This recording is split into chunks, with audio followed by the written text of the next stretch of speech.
So good morning, and we are going to get started. Good. And we're very excited to be with you here. Joe and I are joining you from lovely Bloomington, Indiana, on the beautiful campus of Ivy Tech Bloomington. And we want to thank Chancellor Jenny Vaughn and Rotarian Susie Graham for making this space available to us. So I'm Jessika Hane. I am the district governor from Rotary International District 6580. That's District 6580 in Southern Indiana. And this is my good friend, Joe Collings. Joe Collings, District Governor of 6560, and we're Central Indiana, Rockville, Richmond. And together, we are the Joe and Jessika show. And I love Joe because he always laughs about jokes. And he's got a really good presentation, and I've got mostly corny jokes. So I think that together, it will be really good. So we're able to be together today in person because both Joe and I have received our COVID-19 vaccines. And we're super glad to at least be able to be together for this conference. We are. And we want to take a moment to say that we hope that you are vaccinated. And we hope that if you're not vaccinated yet, that you have your appointments and that you've made your plan to get vaccinated. Because as Rotarians, we know that vaccines work and vaccines save lives. So we're looking forward to being back together in person with you again. So please get those vaccines and we'll be together soon. So we have a really exciting day planned for you. We have 4 amazing speakers, really great speakers. We're so excited to introduce them to you. And we also, so we'll do 3 of those before lunch, 3 speakers in quick succession. And then we'll take a lunch break so you can eat your PB&J, your turkey sandwich, maybe last night's leftovers from the comfort of your home. And Jennifer Stanfield from District 6560 has put together a lovely 30-minute Rotary video slideshow. So you can watch that while you're getting your lunch. We'll take a couple of bathroom breaks too, so no worries there. And then we'll come back after lunch and we will have our final speaker, and then we'll go into our district breakout session. So we hope you are here the entire day. For those of you who might be attending your first district conference, know that each district does its annual business at the district conference. So there's lots of stuff to learn, and we want you to be here for as much of this conference as you can be. But, you know, I would say that, wow, I mean, what a Rotary year. It's just been kind of crazy. You know, the Rotary year of 2020, 2022, it's been really challenging. It's been frustrating at times. It's been enlightening. And in many regards, it's been a lot of fun in ways that I don't think we ever could have imagined. I don't think I would have gotten to talk to Joe as much because we did so many Zooms over our year. We had such a buildup at the first year with the International Assembly. And we were ready to go, and then March last year hit, and we scrambled since. Yeah. So we're really glad to be here together. I think when I first met Joe in fall of 2018, we knew we were both really eager to work together. And we talked about how our conference was going to be really different and you know, really memorable. And well, we're certainly getting that today. So Joe's got some great comments too. And all the planning we did at that period of time to have a physical conference, we were ready to go, be a day and a half, and here we are today. So we're glad we're able to get together. We know you're going to have a great conference. So we've tried to put things together of interest. So we hope you enjoy it. And wow, we are doing really well, Joe. So I want to ring the bell again because I don't feel like people really heard the bell the first time. So, and like you can't see it. So let's just make sure. This is, if you hold it, it won't be loud enough, but this is the bell. We're going to officially start the 2020-2021 virtual district conference. Okay, I don't want to hurt him. It's like, whoa! See, he always laughs at me, and this makes me feel really, really good. So we will try to stay on time today, and we will be mindful of our speakers. And I want to see if we have Floyd Lancia on right now, because we could introduce him if he is ready. I think you should go for it, Joe. Okay, all right. Let's do it.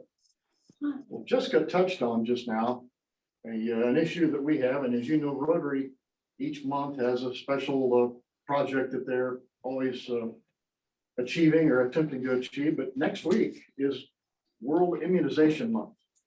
So not only for polio are we looking forward to that, but we also need to work on the COVID-19 virus. Well, as Jessica noted, we welcome you to the 2021 Virtual District Conference.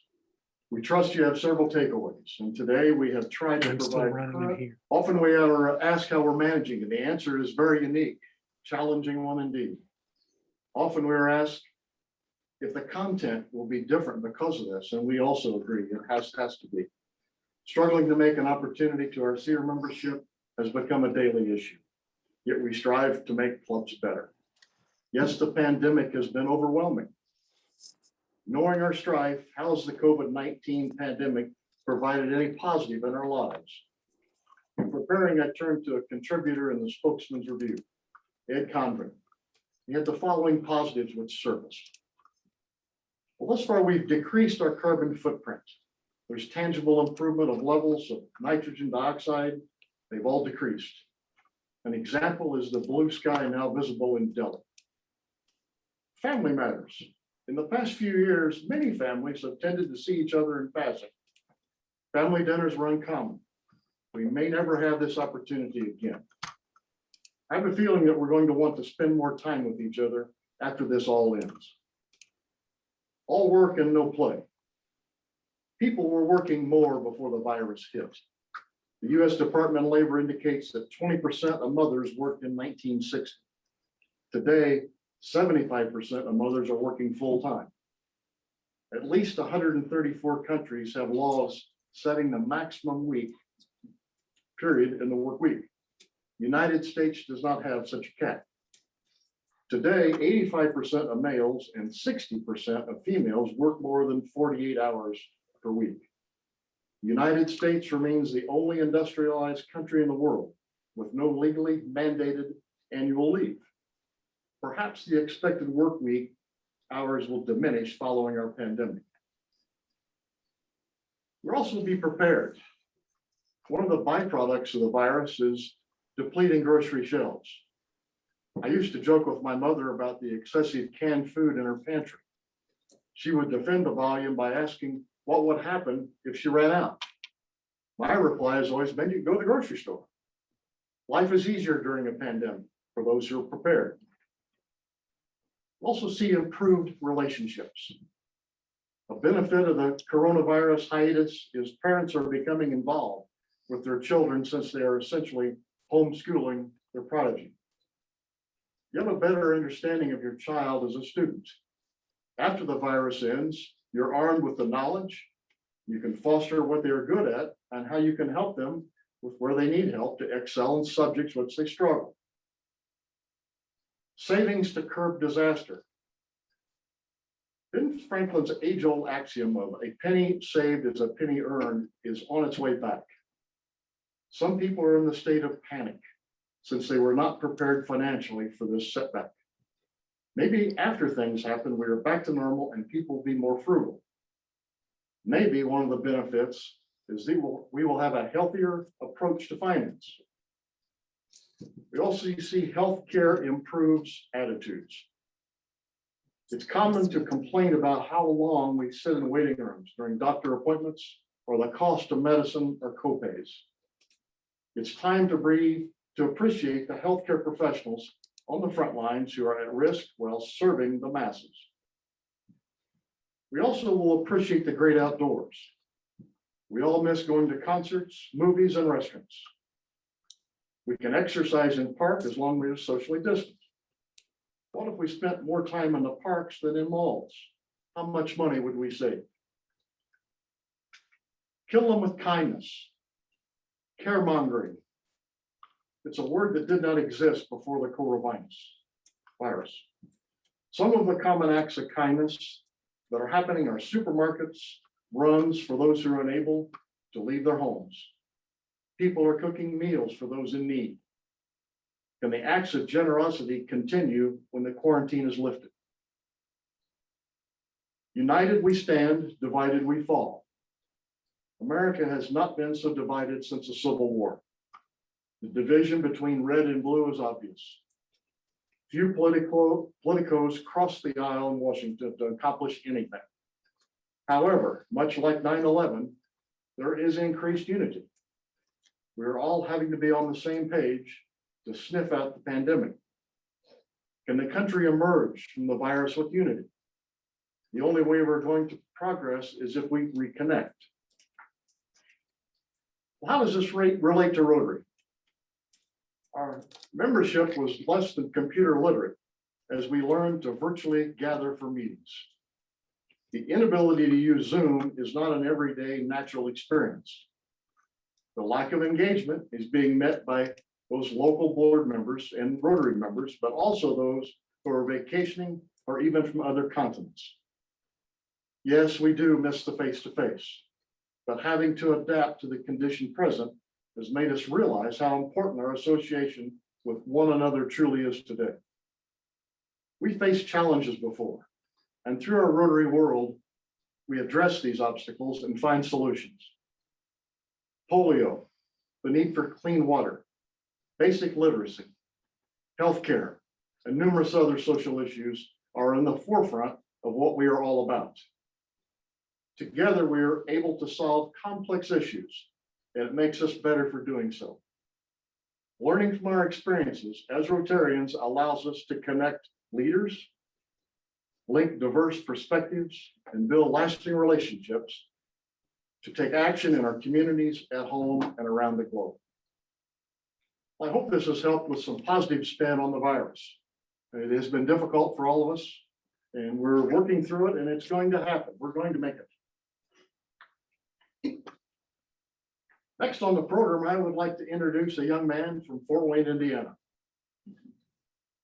This young man began his professional career in education, first as a secondary school teacher and band director. He later served as school superintendent. He spent the second part of his career on real estate development and construction business. Floyd joined the Rotary Club in 1970 and has been a member of his current club since 1992. He has spearheaded Rotary Foundation grant projects that have provided free eye surgeries in Nicaragua and clean water for communities in Mexico, among many others. Floyd received his Rotary Foundation citation for meritorious service, the Rotary Foundation's Distinguished Service Award, the Service Above Self Award. He and his wife, Betty Lou, are members of the Arch Clump Society and Bequest Society and are sponsors of Rotary Peace Fellows. Please help me welcome Rotary International Director, member of Rotary Club of Anthony Wayne in Fort Wayne, Director Floyd Lancia. Floyd? Thank you, Joe. I'm not so sure about the young part in the introduction, but thank you anyway. I appreciate that. And I really enjoyed your opening comments, really touching and so much to the point. I want to begin by saying that I've got some other commitments shortly after I'm done speaking, so I'll probably have to leave you with and not be able to stay for much of the activities, even though I would have enjoyed doing that. But I want to extend the best greetings that I possibly can from Rotary International. And it's so good to be with you to help celebrate the year of Rotary Opens Opportunities with two outstanding district governors, Jessika and Joe. And I have a question for the two of you. I noticed that each of you have the middle initial P. I just wonder what that P stands for. Anyway, it's so good to see so many of you that I've known through the years, and we've met personally in a variety of ways. And seeing you virtually is not quite the same, as Joe mentioned, but nonetheless, it's a way that we've been able to stay connected.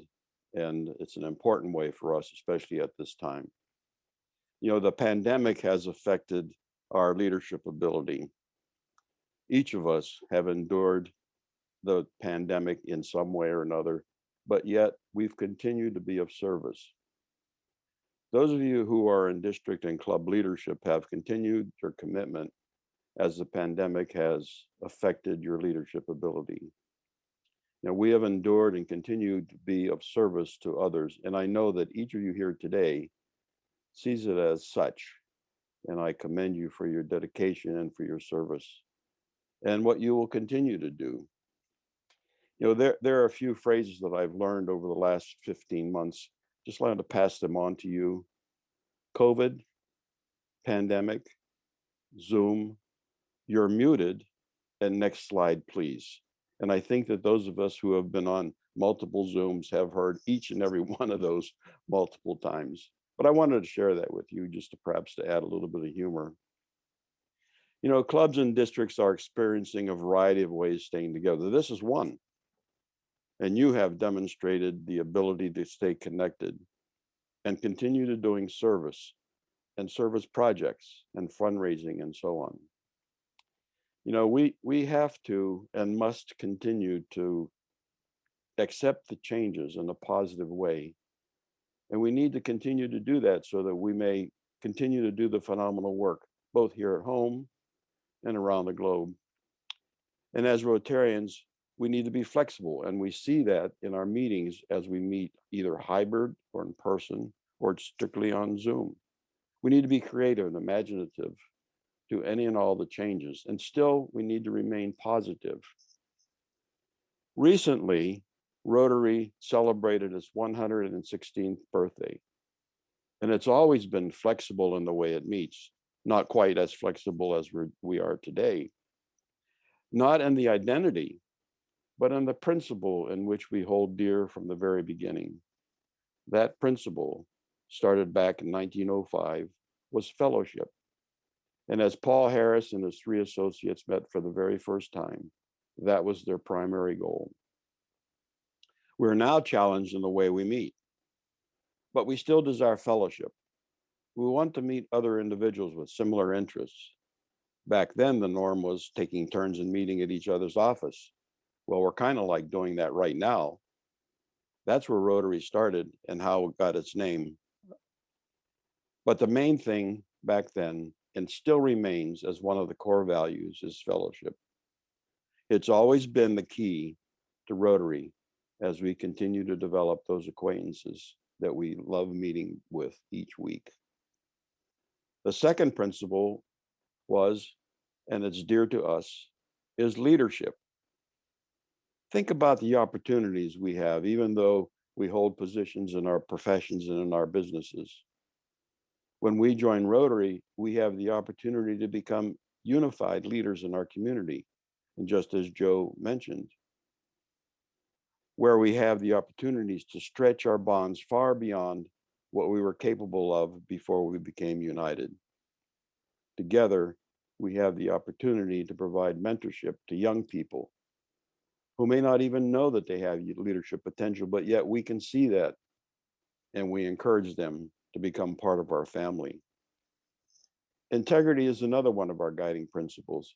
We practice the 4-way test. We abide by it. When we make a decision, we contemplate that 4-way test. Are we being fair and truthful to everybody? Will our actions be a goodwill? And of course, will they be beneficial to all with whom we engage? We've always maintained high ethical standards in business and in our professions, and with the recognition of worthiness of all useful occupations by dignifying each Rotarian's occupation as an opportunity to serve society. So it is helpful to have that 4-way test, especially when we're making a decision, especially if it's a difficult decision. Let's consider diversity. Rotary has always supported diversity. We come from every race, creed, religious commitment, and political persuasion. Yet Rotary touches something that goes deep into the hearts of human beings. It's easy to be committed to diversity when every person we look upon, the first thing we see when we look into their eyes is this is a potential friend. And of course, service. We all come from a variety of clubs, some long established and some newly formed. Imagine what your communities would be like if there were no Rotary Club. The ability that Rotary gives us provides service, and it provides the ability for us to expand ourselves well beyond the bounds of our individual reach, again being unified.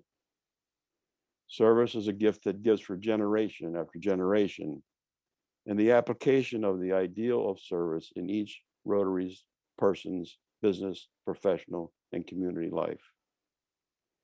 These core values I call our touchstones that make Rotary unique, different than from every other organization. They also are the things that will make Rotary persevere into the future.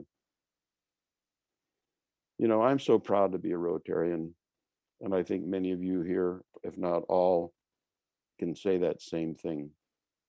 See, Rotary brings out the best in each of us, and I think it's done that for me, and perhaps for each of you.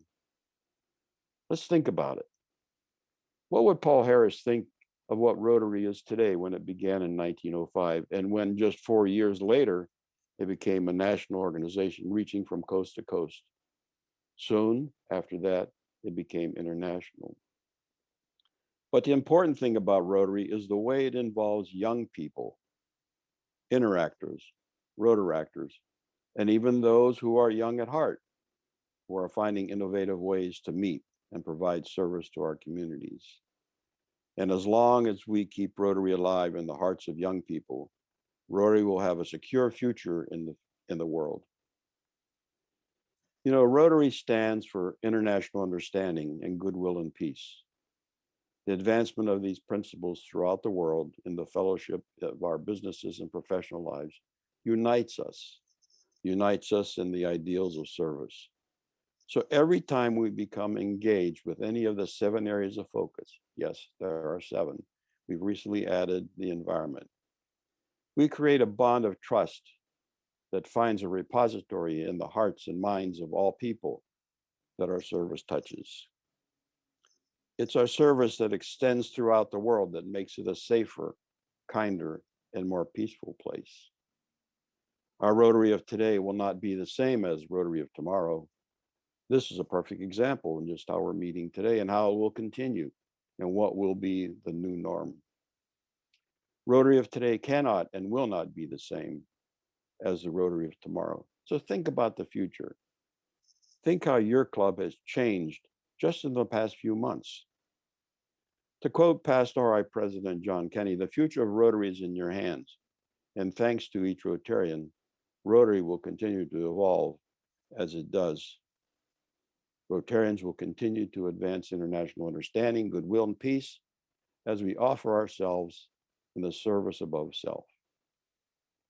You know, each of us, when we became locked in at home, not being able to go out, I'm not any different than each one of you. But as that pandemic struck and it caused many of us to stay at home, one thing I did was I tried to catch up with a lot of friends, people I hadn't connected with. I did a lot of cleaning up, sorting, and pitching things. I can't tell you how many bags of recycled paper, old newsletters, just a whole bunch of stuff that I thought I would need at some point that I really didn't need. Well, in the process of working in my office, I had a thought. And the thought brought back to me mind of Charles Schulz's book, Written for Children. Be kind, be brave, and be you. And Joe, be kind. As a Rotarian, and I say, Joe, because you mentioned that in your opening comments, what needs do you see in your community or within your Rotary club? You see, most clubs have elderly Rotarians who may need groceries or other essentials. Reach out to them. See if you can be of service to them. Many clubs are making donations of their food to the food pantries in lieu of paying for their club meeting meals. There are also many who would like to have just a phone call, perhaps sharing kindness. And then there are those young families who are working at home, trying to be teachers, continue through their career working at home. And of course, let's be kind. And Joe, as you said, let's bring a smile to everyone's face today. Be brave. It's easy for each of us to say we can't do anything because of the coronavirus. However, I hear about an awful lot of great things that are being done. Some clubs are holding fundraisers regardless of the pandemic. However, they are maintaining social distancing and a variety of other ways to stay connected. Many clubs are meeting in this way while having interesting speakers from all over the world. What a great way to stay connected and learn. So invite your friends to attend your virtual meetings.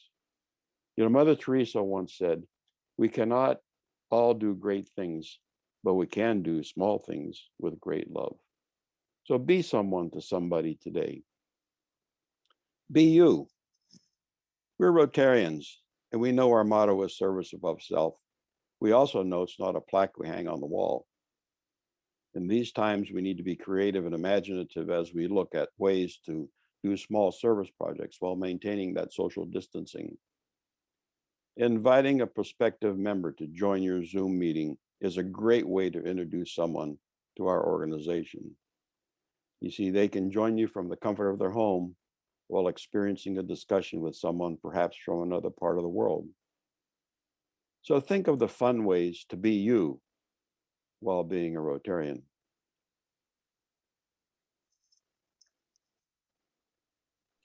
You know, we need to encourage and foster the ideals of service as a basis of worthy enterprise. In particular, to encourage and foster the development of acquaintances and the opportunity for service. You know, the word service keeps coming up. There's a reason for that, because each of you have maintained a high level of such, and that's what we do as Rotarians. You know, Rotary has survived the Spanish flu, H1N1, other pandemics, 2 world wars, and so much more. So as we maintain these ideals, no matter what the setback may be, we will endure and continue to do the work of Rotary to serve those in need.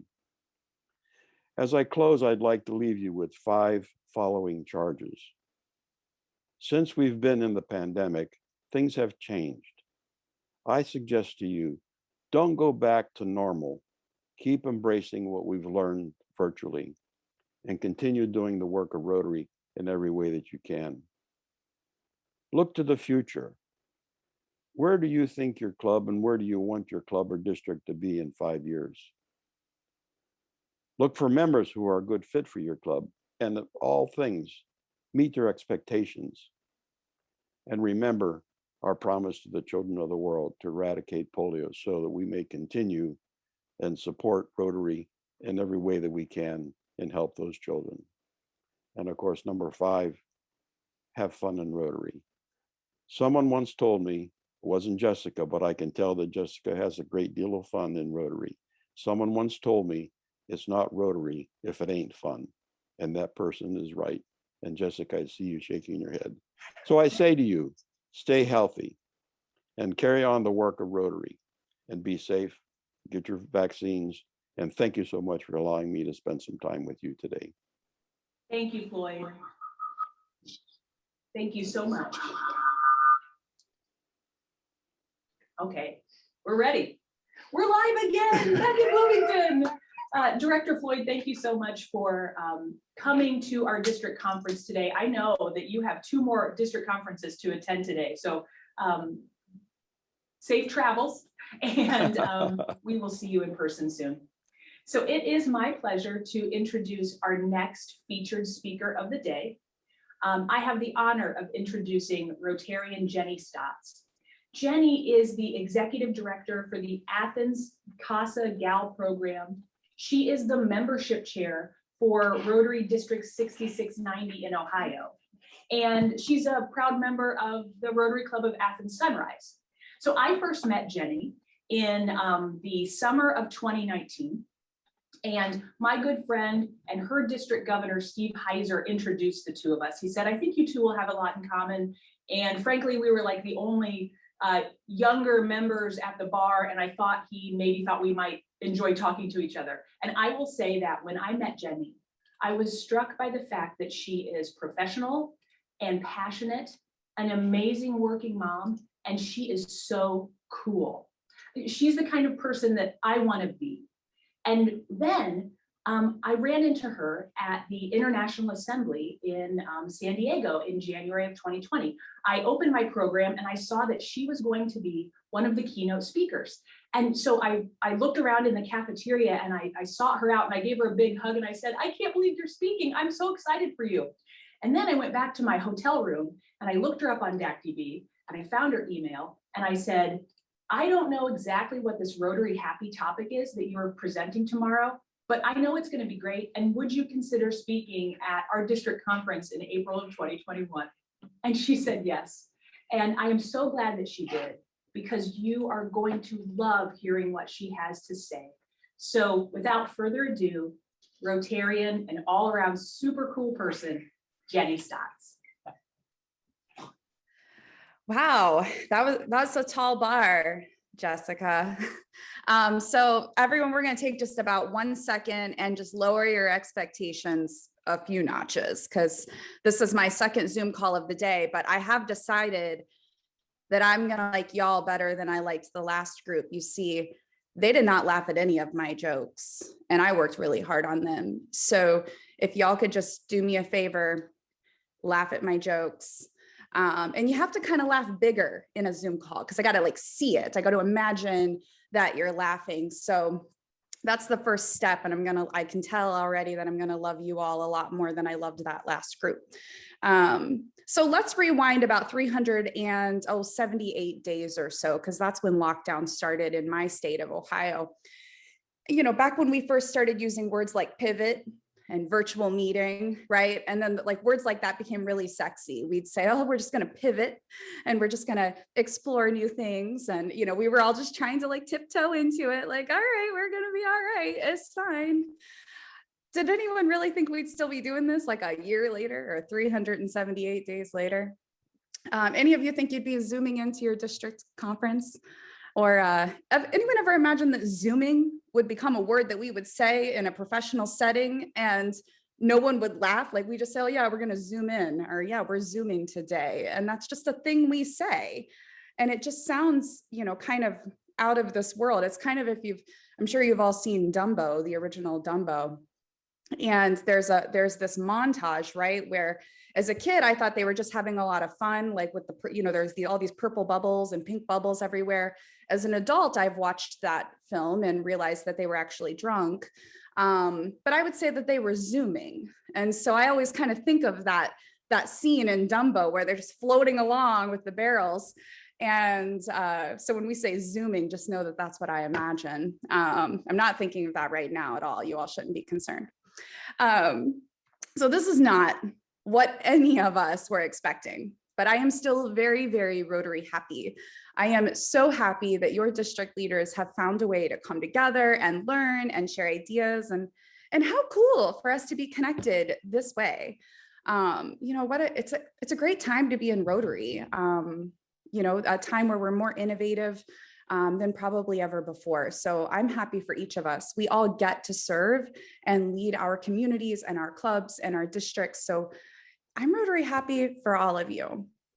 But what is Rotary happy anyways? So let's work together to answer that question. In 10 seconds or less, type into the chat box why you're a member of Rotary. Now, and I know there are some fancy people like district governors and assistant Rotary coordinators and all kinds of fancy people on this line today. So we're not going to try to impress them, but in 5 words or less, why are you a member of Rotary? Awesome. Some of you type really fast. Community service, I was invited, they're my tribe, fellowship, networking, community, helping the community, service. Wow, lots of service. Cool. So here's the thing, you know, I ask this question all over the place. I've asked this question in multiple languages. I ask this question in every country I talk to Rotary about, and it's always the same. And I found that one thing I think I've realized is that people join and people stay in Rotary because of the good you can do, but also the people that you can do that alongside. So Rotary Happy is just my fun way of sharing my love for our organization. And Rotary Happy is different for everyone, right? It's personal. We all have a personal story that led us to Rotary, because you're all saying community service, fellowship. My next question is, Why do those things matter? Why is it important? And you can put this in the chat box if you want to share, but why does community service matter to you? Right? There's no like rule of being a human, right? That you have to do community service. So why does that matter to you? Why does fellowship and friendship matter to you? Now that's kind of hard to unpack, right? You're all like, I thought I signed up for a district conference, not a therapy session. Where are we going here, Jen? But yeah, it's the right thing to do. It's fulfillment of life. Absolutely. So it's very, very personal, right? Rotary is personal to each of us. Even though we're in this together, we all have our own journey here. But for me, Rotary Happy also means creating a member experience that is both fulfilling and engaging for the people that we serve alongside. And in my opinion, it's just my opinion, I'm just a Rotary member named Jenny, but my opinion is that the most important thing we can do to grow and sustain our membership is to build these types of experiences for ourselves, but also for the people that we serve alongside. But actually, and what Jessica's getting at here a little bit, if you've heard me talk before, is that my passion for developing and enhancing and cultivating this positive Rotary Happy member experience actually stems from a time when I was not quite so Rotary happy. And in fact, I was a part of a club that had become toxic and unstable, and at times it even felt unsafe to me as a woman. And being a part of a club where there was bullying and secrets and judgment and exclusion is not the type of club experience or member experience that I would wish on anyone. So let me back up here a little bit. When I first joined Rotary, I loved it. It felt like home to me. And for my entire life, I've had this need, this urge, this itch to give back to my community. That's why I was asking you why it matters. Why does community service matter? But I've always had this kind of urge, this duty, this responsibility to give back to my community, to take care of my neighbors, to volunteer. But why? Why do I feel this? So, I'm a social worker by trade. So I spend a lot of time kind of unpacking these things in myself. And, let's get real here. I spend a lot of time with my therapist unpacking these things of, is it codependency or is it just a caring heart? I'm not sure. I'm trying to figure out this line here. So why does this matter so much to me? Well, I'm going to tell you a little story about myself. So I happen to have been born to two people who couldn't raise me or wouldn't raise me.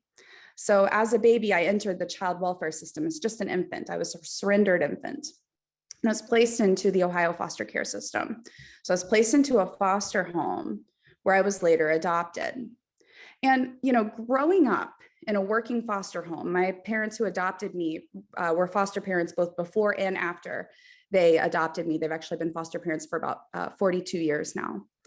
But growing up in a foster home and having the life experiences that I've had myself, you get this kind of front row look, this firsthand seat at just seeing some of the vulnerabilities that exist in the world. And you can see just how much a life can change based on the decisions of other people, right? And you get this sense that there are opportunities just everywhere waiting for someone to come along and notice it and then be willing to actually do something about it. And so I think that's why I felt so immediately enveloped in Rotary when I first joined, because I found myself at a point in my career and in my life, and I found myself with a certain degree of privilege that I hadn't had in the past, where I realized I'm that decision maker now. And what a responsibility I have to make good use of those opportunities and to spend my decisions well, right? Everything we do is a decision. So I loved Rotary when I joined. It was this entire organization reaching across the entire globe, and the entire mission was exactly what I had felt my entire life. I'd found a way to grow as a person, support my community alongside people I admire and love. What could be better than that? And that's why after the first few years of joining Rotary, what transpired was completely heartbreaking to me. Some of my early member experiences felt a lot like betrayal.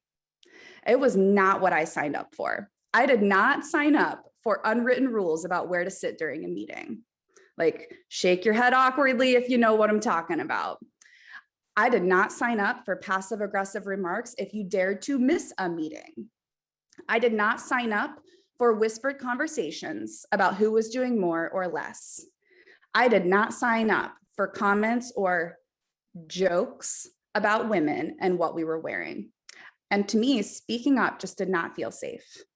So I'm gonna, share a question that my husband asked me often as I was kind of in the middle of this and, as things were really starting to fall apart. And he would always say, Jenny, why don't you just quit Rotary? This seems to be not a healthy thing for you. Was this worth it? Is this really worth it? And trust me, I thought about that a lot, but I couldn't quit Rotary. It had become too important to me. I believed in the mission too much. So Rotary, the real Rotary, not the nonsense I was dealing with, but Rotary, the real Rotary had become a part of who I am. And so I didn't quit Rotary. I couldn't, right? I couldn't quit Rotary, but I could definitely quit that club. And so that's exactly what I did. So other people as well left that club, a lot of people. And so a week later, I texted a few other women who had similarly left the club. And I said, hey, I've been having breakfast with you for a long time. Let's meet for coffee. And so we gathered in this little coffee shop in our town, this little back room of a funky coffee shop in our town. And just to support one another. I'd love to tell you that first meeting was super productive, but let's get real here. There was some venting, some healthy ventilating that needed to happen, and some just supporting each other and trying to build each other back up.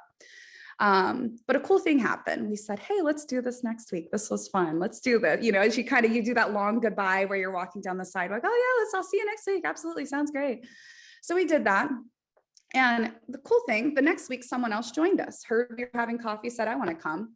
And then each week, more and more people started joining us until the end of the month. We were taking up just about all the tables in this little coffee shop, kind of pushing them together, having coffee together. And then finally, it just made sense to charter a new Rotary club. We kind of looked like a Rotary club. We were getting together and, supporting community events as a group. It kind of made sense to be a Rotary club. That's exactly what we did. So fast forward almost 5 years later, and we've gone from a few people meeting for coffee in the back room of this little coffee shop to a club of nearly 80. And we still meet in the little back room of that coffee shop, or we will resume doing that once we're able to do so safely. So I happen to have had the honor to serve as our club's second president. And during that year, I had the honor as well of welcoming a new member every other week for the entire year. So 27 members that year that I got to welcome into Rotary. And even more exciting for me than that was that every single member, 100% of our membership, was engaged in service. So they were really active. We really were a club of action. And that's what I was most and am most proud of. But when building this new club, the sky's the limit. Like, that's fun. It's fun to think about how you want this to be. And for us, it wasn't productive to sit around and try to blame all of our club, like our former club's problems, on just a group of people or a single person, right? That would have been easy for us to do, but it's not productive for us to do that. So instead, we took a really hard and a really honest look at the weaknesses that existed within the system of that old club, like the cracks. That's what we wanted to learn from, because we wanted to build a club where what happened with us couldn't happen. So we set out really to build a stronger and more resilient club that would safeguard us against those little behaviors, right?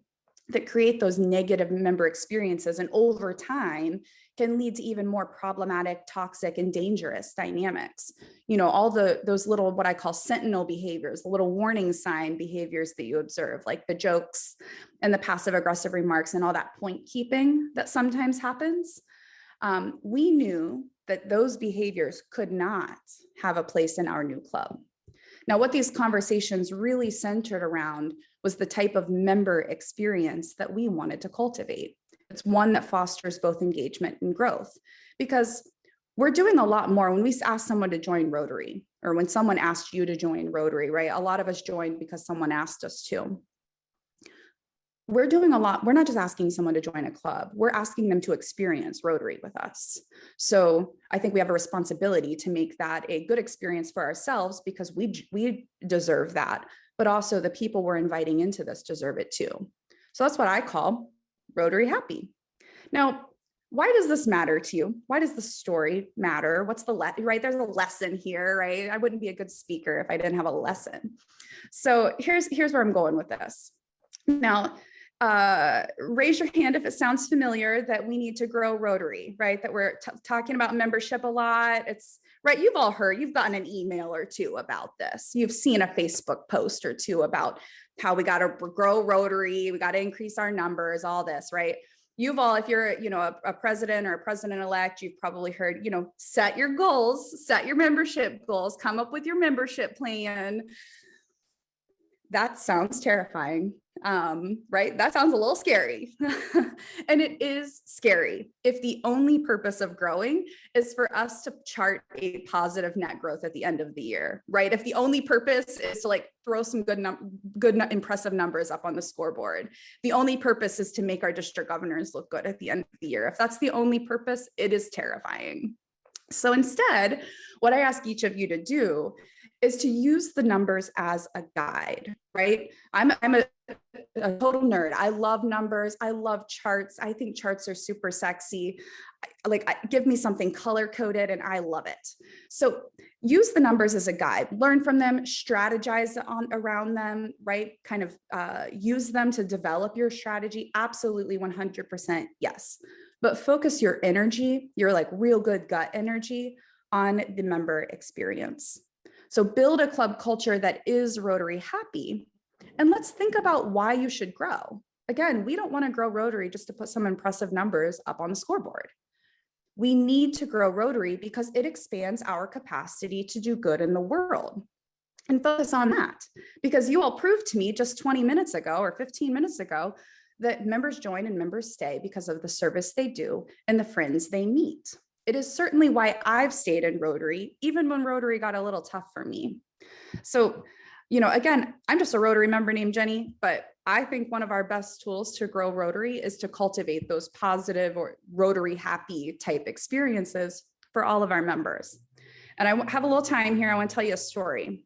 I want to tell you a story about, I got a prop here. I want to tell you a story about this. So I purchased this electric kettle, and it's an electric, kettle. It has a base that it sits on. So I purchased it maybe 15 months ago, and it was my first one. Before this, I just used a pot on the stove to heat water, like a monster. So I purchased this kettle, and now it has basically been the answer to every kitchen problem I never even knew I had. My kids use it, my husband uses it, I use it every single day for so many things. It's been a positive and extremely lovely addition to our kitchen. Also, it's red and shiny, which I feel like is a definite bonus. Now, for those of you that are wondering, and if Jessica and Joe are maybe panicking a little bit, thinking, where on earth is she going with this ridiculous story about a kitchen appliance? This is supposed to be a talk about Rotary. Let me connect the dots. So within 1 week of owning this kettle, I purchased a second one to keep at my office because I knew that my coworkers would love it just as much as me. And in fact, one of my coworkers even got one for her own house. She loved it that much. I have purchased and I have sent this kettle to dozens of others. It is my go-to gift. If someone needs a gift, this is what they're getting, this kettle. I love it. I've talked about it to dozens and dozens of friends and relatives. I've recommended that they check it out. If somebody even mentions that they like tea, if they say, I'm going to walk to the coffee shop and get a tea, I'm like, have you heard about my kettle? It's really great. You would love it. You could make tea at home with this kettle. I just bring it up all the time. Now, why am I doing this? Why am I talking about this kettle? It's not because the manufacturer asked me to. It's not because I'm getting anything in return. I'm not getting paid to tell you about this kettle. There's no gimmick here. This isn't one of those things where I try to get you to buy the kettles with me. Nope, nothing like that. I've just found it to be useful and beneficial in my life. So I want to share it with others. Now, I am not suggesting that Rotary is like a kettle. Not doing that. But what I am asking is that we apply what we know about human behavior to Rotary. As human beings, we are biologically programmed to connect to others. So when we observe someone we care about experiencing happiness, so when I see someone I know, when I see Jessika being happy, whether it's her posting something on social media, right, I get excited. I'm going to hit the love button. I'm going to get all excited about that. It's because when we observe someone we care about experiencing happiness or experiencing joy, it has this biological impact on us. And in fact, we even undergo the release of dopamine and serotonin in our brains. Those are neurotransmitters or helpful brain chemicals. They actually help us feel pleasure and joy within our body. So we kind of crave it, right? It creates this feedback loop. So think for a second about the last time that you read a good book. Can everyone think of the last great book they read? Like one that just really blew you away. You were kind of disappointed when you finished it because you wanted to read it again. Think about the last time you got takeout at a new restaurant, right? You tried out something new, tried something new restaurant, or you watched a great movie. Did you recommend that to someone else? Did you tell somebody, hey, borrow my book, you're going to love it. I know you're going to love this book. Or, hey, you got to go to this restaurant, get this on the menu. It was amazing, right? Why are you doing this? Why are you recommending things? It's because you're invested in their happiness. It matters to you. When you experience something good, you want to share it with others. Now, if I talk this much about a kettle, can you imagine how much I talk about Rotary to people? Because Rotary happy is this silly little thing I call the Rotary experience, but it's something I talk about Rotary a lot. And I want to pull people into Rotary, not because I want my club to be big or because for any of those reasons. It's because I love Rotary. I love what Rotary means to me as a person, and I want to share that with the people that I care about. So let's apply that knowledge and that framework to how we build clubs that are Rotary happy. We all have a responsibility to build a club experience that is accessible, a club experience that is inclusive, and a club experience that is impactful and meaningful for everyone. And I'm not talking about just our members, but I'm talking about our communities. And, I know that there are probably club presidents on the line and district governors and past district governors and, all the way up through the kind of Rotary hierarchy. But I don't think as a member, your Rotary club doesn't belong to you. And as a president, your Rotary club doesn't belong to you either. And district governors, I'm sorry, I don't think Rotary clubs belong to you either. I don't even think Rotary clubs belong to Rotary International presidents. Rotary clubs belong to the communities that they serve. And we have a responsibility to serve those communities well and to reflect those communities well. So because of that, we have a responsibility to build clubs that are energetic and dynamic and responsive to the people that belong to the club, but also to the community that club belongs to. So everything we do in Rotary is an opportunity for engagement, and engagement is undeniably attractive. Think back to why you joined Rotary and think about what this experience in Rotary means to you. And think of ways to share that with others. Think of a person that you haven't yet shared Rotary with that you're going to. And in fact, I actually challenge you to do that by the end of this weekend. So I challenge you to share your Rotary experience in 10 words or less with someone that you've never talked to about Rotary. So get excited about Rotary and be willing to own it. Be willing to be the Rotary happy person. That's totally fine, but it's personal to you. You don't have to get excited in the same way I do. But what makes you Rotary happy? And I'd love it if you'd put that in the chat box. What makes you Rotary happy? And what makes the members you serve alongside Rotary happy? Stay focused on the experience and the difference that you can make together and tell that story to others. I certainly extend my gratitude to each of you for spending the last 20 minutes or so with me and laughing at my jokes. I definitely like you all way better than I liked that last group. And I wish you a lot of luck as you wrap up this Rotary year. And Jessika, I'm not sure if there is time for a couple of questions or not, but if there is, I'd certainly love to turn this into a conversation.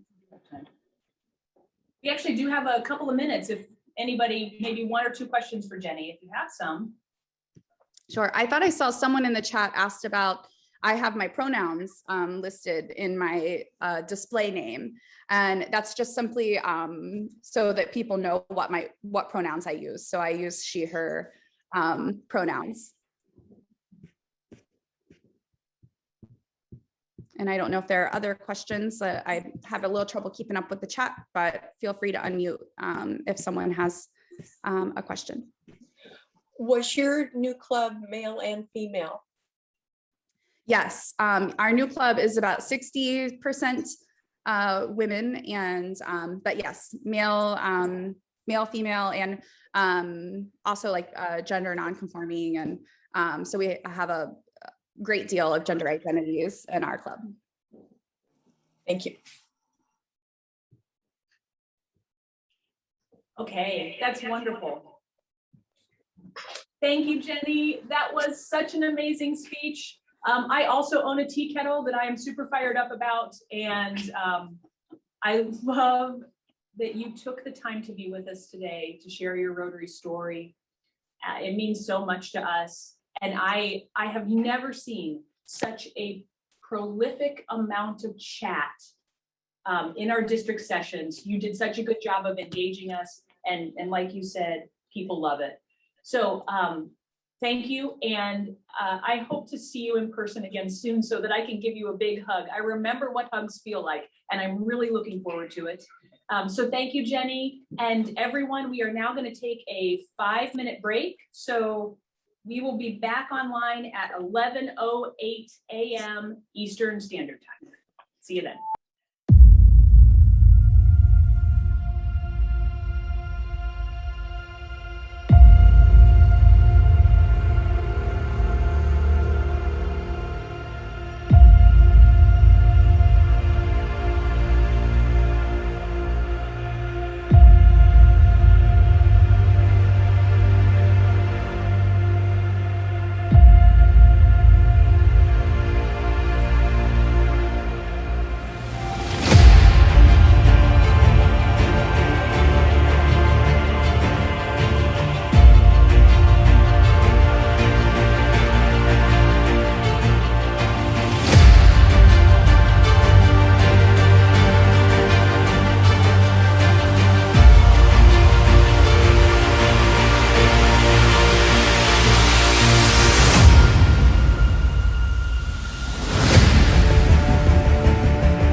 I love the music. I'm like in an Avengers movie. I'm a superhero. It's fantastic. So thanks everybody for coming back with us. I am honored to get to introduce our next featured speaker. It's interesting. All of our speakers today are booked at multiple occasions in Zooms, and I think it's just an indication of how wonderful they are. So it is my pleasure to introduce Dr. Jenkins. He's also known as Dr. Bowtie Todd, and he is the founder and CEO of Bowtie Leadership and Development, Inc. He's a dynamic speaker and presenter. I first heard him present on a Zoom meeting over the summer for a Rotary Zone 30 and 31 event on becoming more inclusive in Rotary. And I was just struck by the effectiveness of his message and his warm personality. Dr. Todd is also a Rotarian. He's a member of the Fayetteville, Arkansas Rotary Club. He's also a member of the Rotary International Diversity, Equity, and Inclusion Task Force. And again, when I first virtually met him, I was struck by the fact that I really wanted to be his friend. And what do we do with our friends? We ask them to do stuff for us, and usually they say yes. And so I'm so glad that he agreed to speak today. Another great thing you should know about Todd is that he is also a dad, and his sweet little baby son, Mateo, is 2 months old. So thank you, Todd, for sharing your time with us today. We really appreciate it. Please take it away. Awesome. Thank you, Jessica. And I'm so excited to be here with everyone. Good morning to you all. And I am so happy to see new friends and old friends. And you heard my friend earlier, Jenny. And I'm just so incredible. It's such just great to be alive, so I'm just always excited to come together and connect with friends. And so let's get started today, because I want to be able to answer questions, and we don't have a lot of time, but we're talking about moving the action from diversity to inclusion. And so just to level set a little bit about what we're going to be discussing today, I'm going to talk about bow ties, so just a little bit. I'm going to tell you a quick little story, but most importantly, what brings us together is Rotary, and I'm going to talk about that a little bit as well. So as you kind of heard, or you probably read in my bio, just a little bit more about myself. I'm originally from South Carolina, born and raised in Columbia, South Carolina. I've been in school like my entire life. I'm still in school. My background is psychology and sociology, and I continue to be as a postdoc fellow at Harvard, as well as the Faculty of Executive Inclusive Efforts. But outside of academia my entire life, I do other things too. Like I love to go to beaches, and that's like the only time I don't wear my bow ties is on a beach. But I love to go to beach and travel the world. And of course, with this new normal, I actually was like, oh man, I'm not gonna be able to travel this year. And now I'm saying that I'm traveling virtually to like 3 or 4 countries in one day. So I'm still been able to get that experience. And another thing I like about this new normal is that since I'm not there in person, I can sit down and you can't see me very well. But one thing when you see me, you're like, oh yes, he also loved to engage in cultural foods and love some good feeding. So I really do enjoy to eat and explore new cultures through foods and exploration. I don't do this alone. I don't live my values by myself. This is my lovely wife, who also allowed for me to share my passion with the world. And she's awesome, as well as our 2 fur babies, Nyla and Merlin, who allows for, and they love that I'm being home. They're getting very used to me being home instead of traveling so much with my speaking. And of course, as you have heard, as 8 weeks ago, we added a new addition to our family. This is my first son, our newborn Mateo, and he is definitely keeping us well engaged, so it's definitely really been a fun experience this far. Like I said, just a little bit about me. And you may be wondering, where does this little kid live at?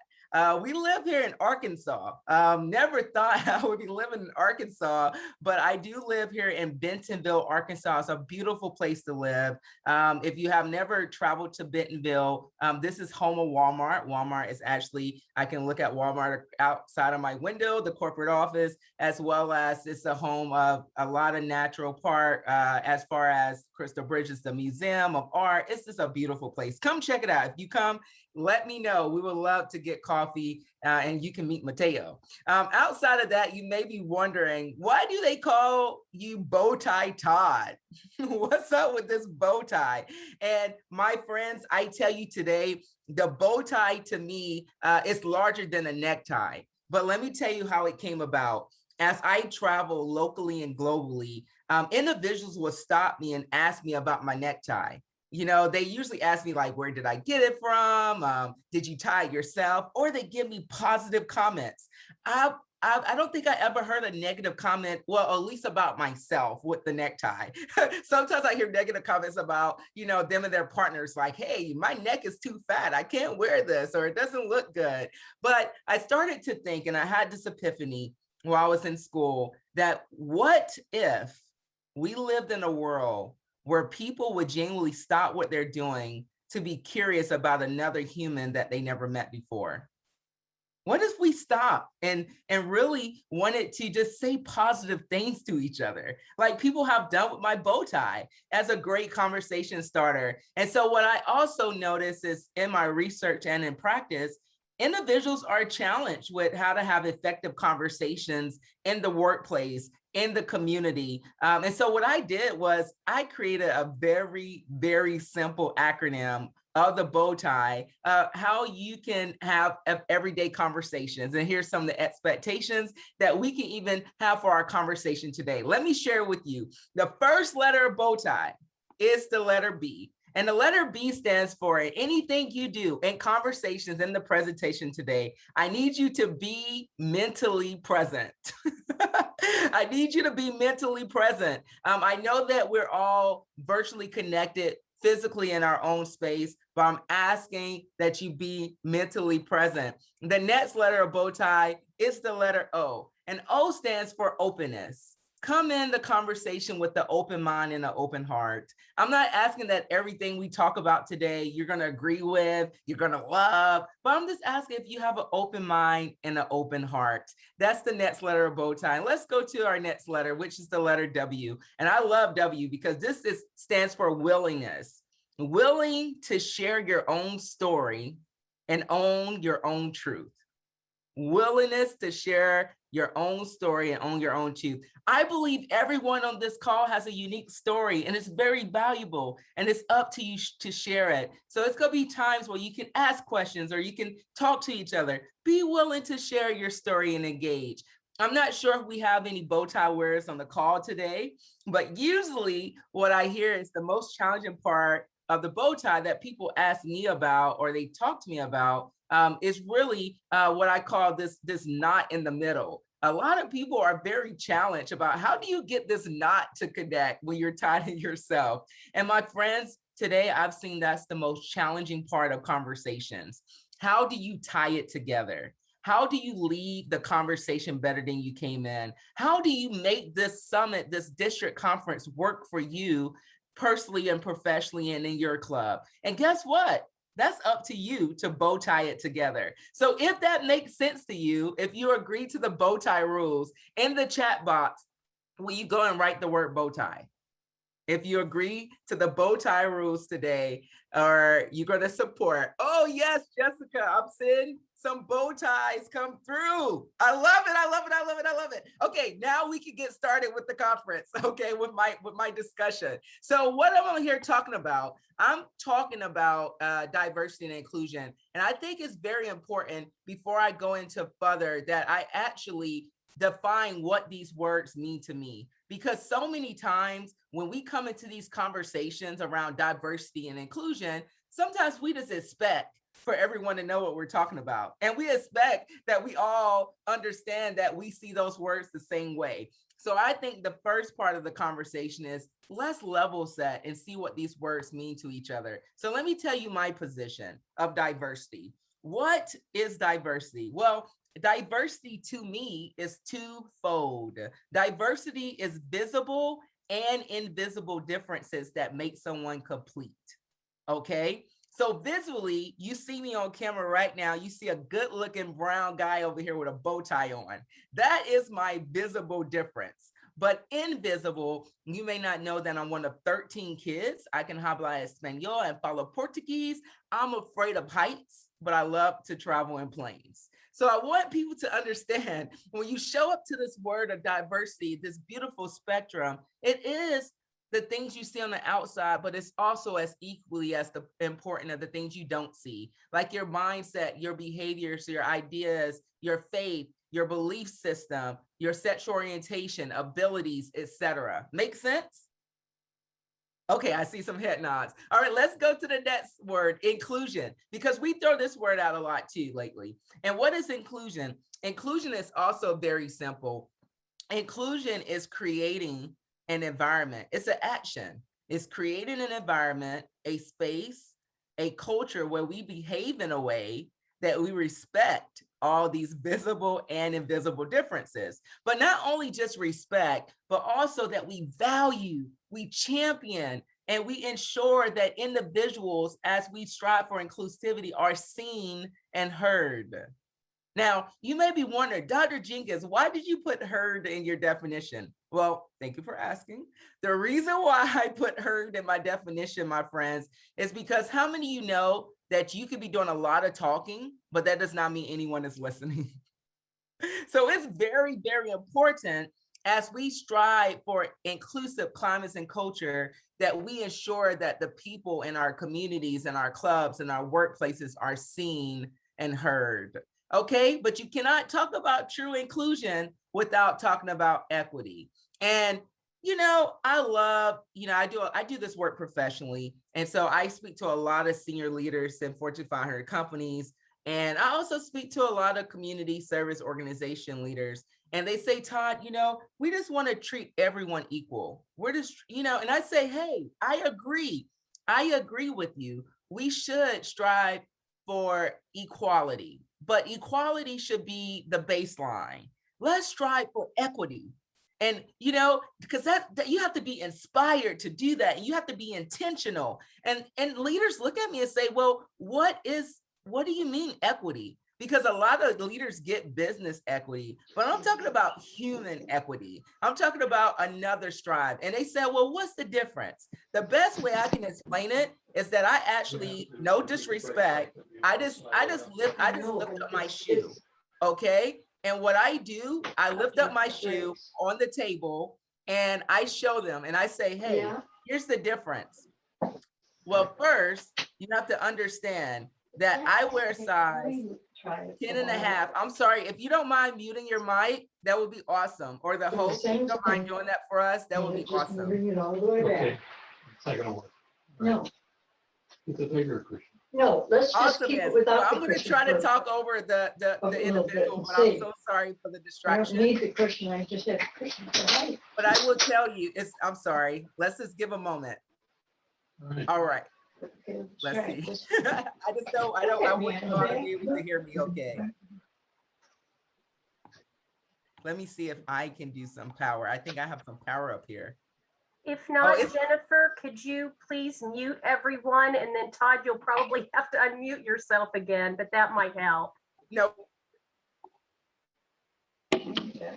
And there we go. Yes, the team make the dream work. All right. So as I was saying, this is why we have to strive for equity, an equitable approach. And what is the difference between equality and equity? Equality, like I said, I was using my shoe. I wear a size 10 and a half brown shoe. And it feels really good on my foot, actually. And equality is, guess what? Laura get a shoe, Jessica get a shoe, Daddy get a shoe, Victor get a shoe. It's like Oprah, everybody gets shoes, okay? That is equality. But equity is giving everyone on this call a shoe that fits them. And you have to think about that. I have to think about that. Matter of fact, I have a question. Let's see here. Laura, if you don't mind helping me, unmute your mic. I have a question for you. Miss Laura, question for you. What is your favorite color shoe to wear?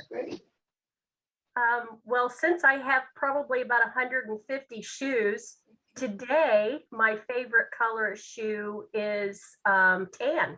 Tan. Okay, we're kind of like in the family just a little bit. You know, I like brown, you like tan. What's your shoe size, if you don't mind sharing? 7.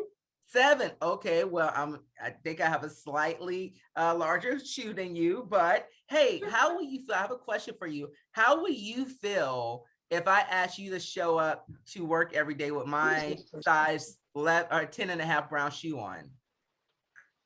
Well, I could probably do it, but I would fall flat on my face. Okay, thank you, Miss Laura, for your participation. My friends, did you hear what past District Governor Laura said? I asked her, how would she feel if she showed up to work with my 10.5 brown shoe on every day? She said, hey, I probably will flop around with it. And, probably won't even someone say you may look like a clown. Well, here's the deal, my friends. What did Laura not say to me? She did not say, Dr. Jenkins, I don't care about your brown, ugly 10.5 shoe. It's not my size, and I'm not showing up to work. Here's my point, my friend. That we actually have people showing up to our spaces every day with shoes that are given to them that is forced for them to wear it, and it's not their size. And they're flopping around. They're not happy. And some people have been wearing these shoes so long that they forgot how uncomfortable it feels. And it's really something that we have to think about. And that's why I'm like, we have to strive for equitable, and we have to understand what that means, because we see people feel better when we actually spend more time and effort and energy. Ask them what type of shoe, what size, what color. Do you even want to wear a shoe? These are the things we're talking about. So if you didn't get this, it's another image to help you understand the difference. And you've probably seen this image all across social media, okay? And it's a great way to see between equity and equality. And if I actually showed this image during my trainings at corporate, in corporate America with leaders. Do you know I still have leaders ask me the question, say, well, Dr. Jenkins, so what you're saying is this is a short people initiative. And I'm like, no, we're not talking about the question of height. So we have to redesign this.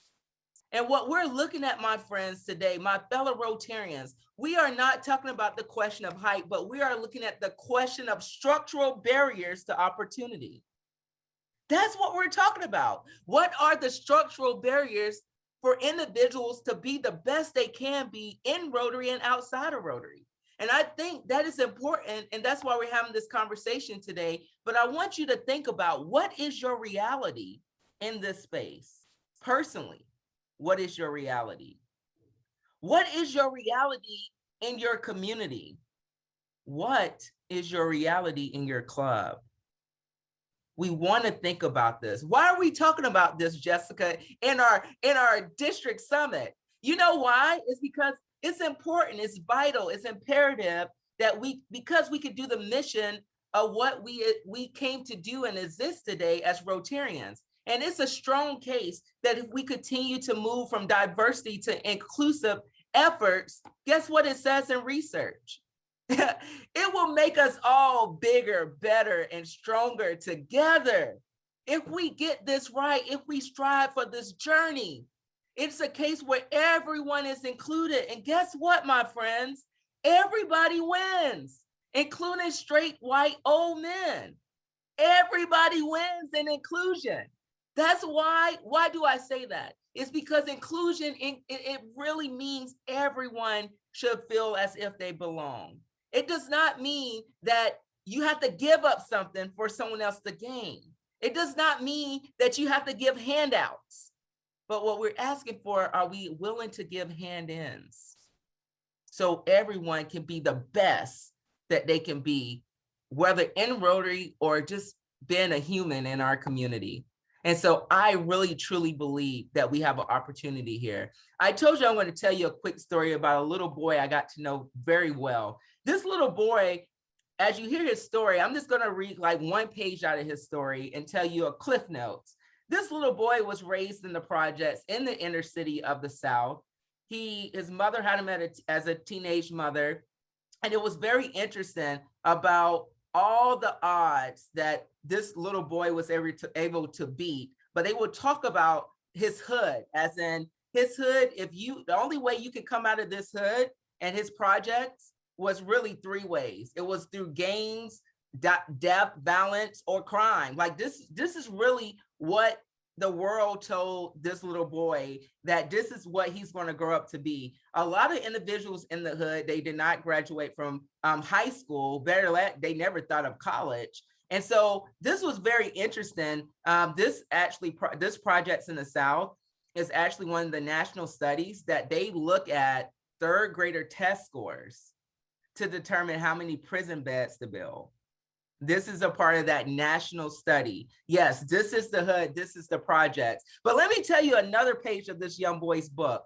He also talked about this camp that he used to go to outside of the hood, with these volunteers used to come and talk to him about, it was a Christian camp, but they used to go to this camp, and this is where he learned how to swim. This is where he learned how to shoot a bow and arrow for the first time, as well as learn how to canoe. And you would just hear all about the amazing times he had at this camp, but he also remembered his camp counselors, and he remembered the impact that they made on his life. He also talked about another thing that really was important to him, which was school. I don't know how many of you all remember your favorite teacher of elementary school. Most people also remember the one that you never liked. Well, this little boy, he knew all his teachers because of the impact that they had on his life.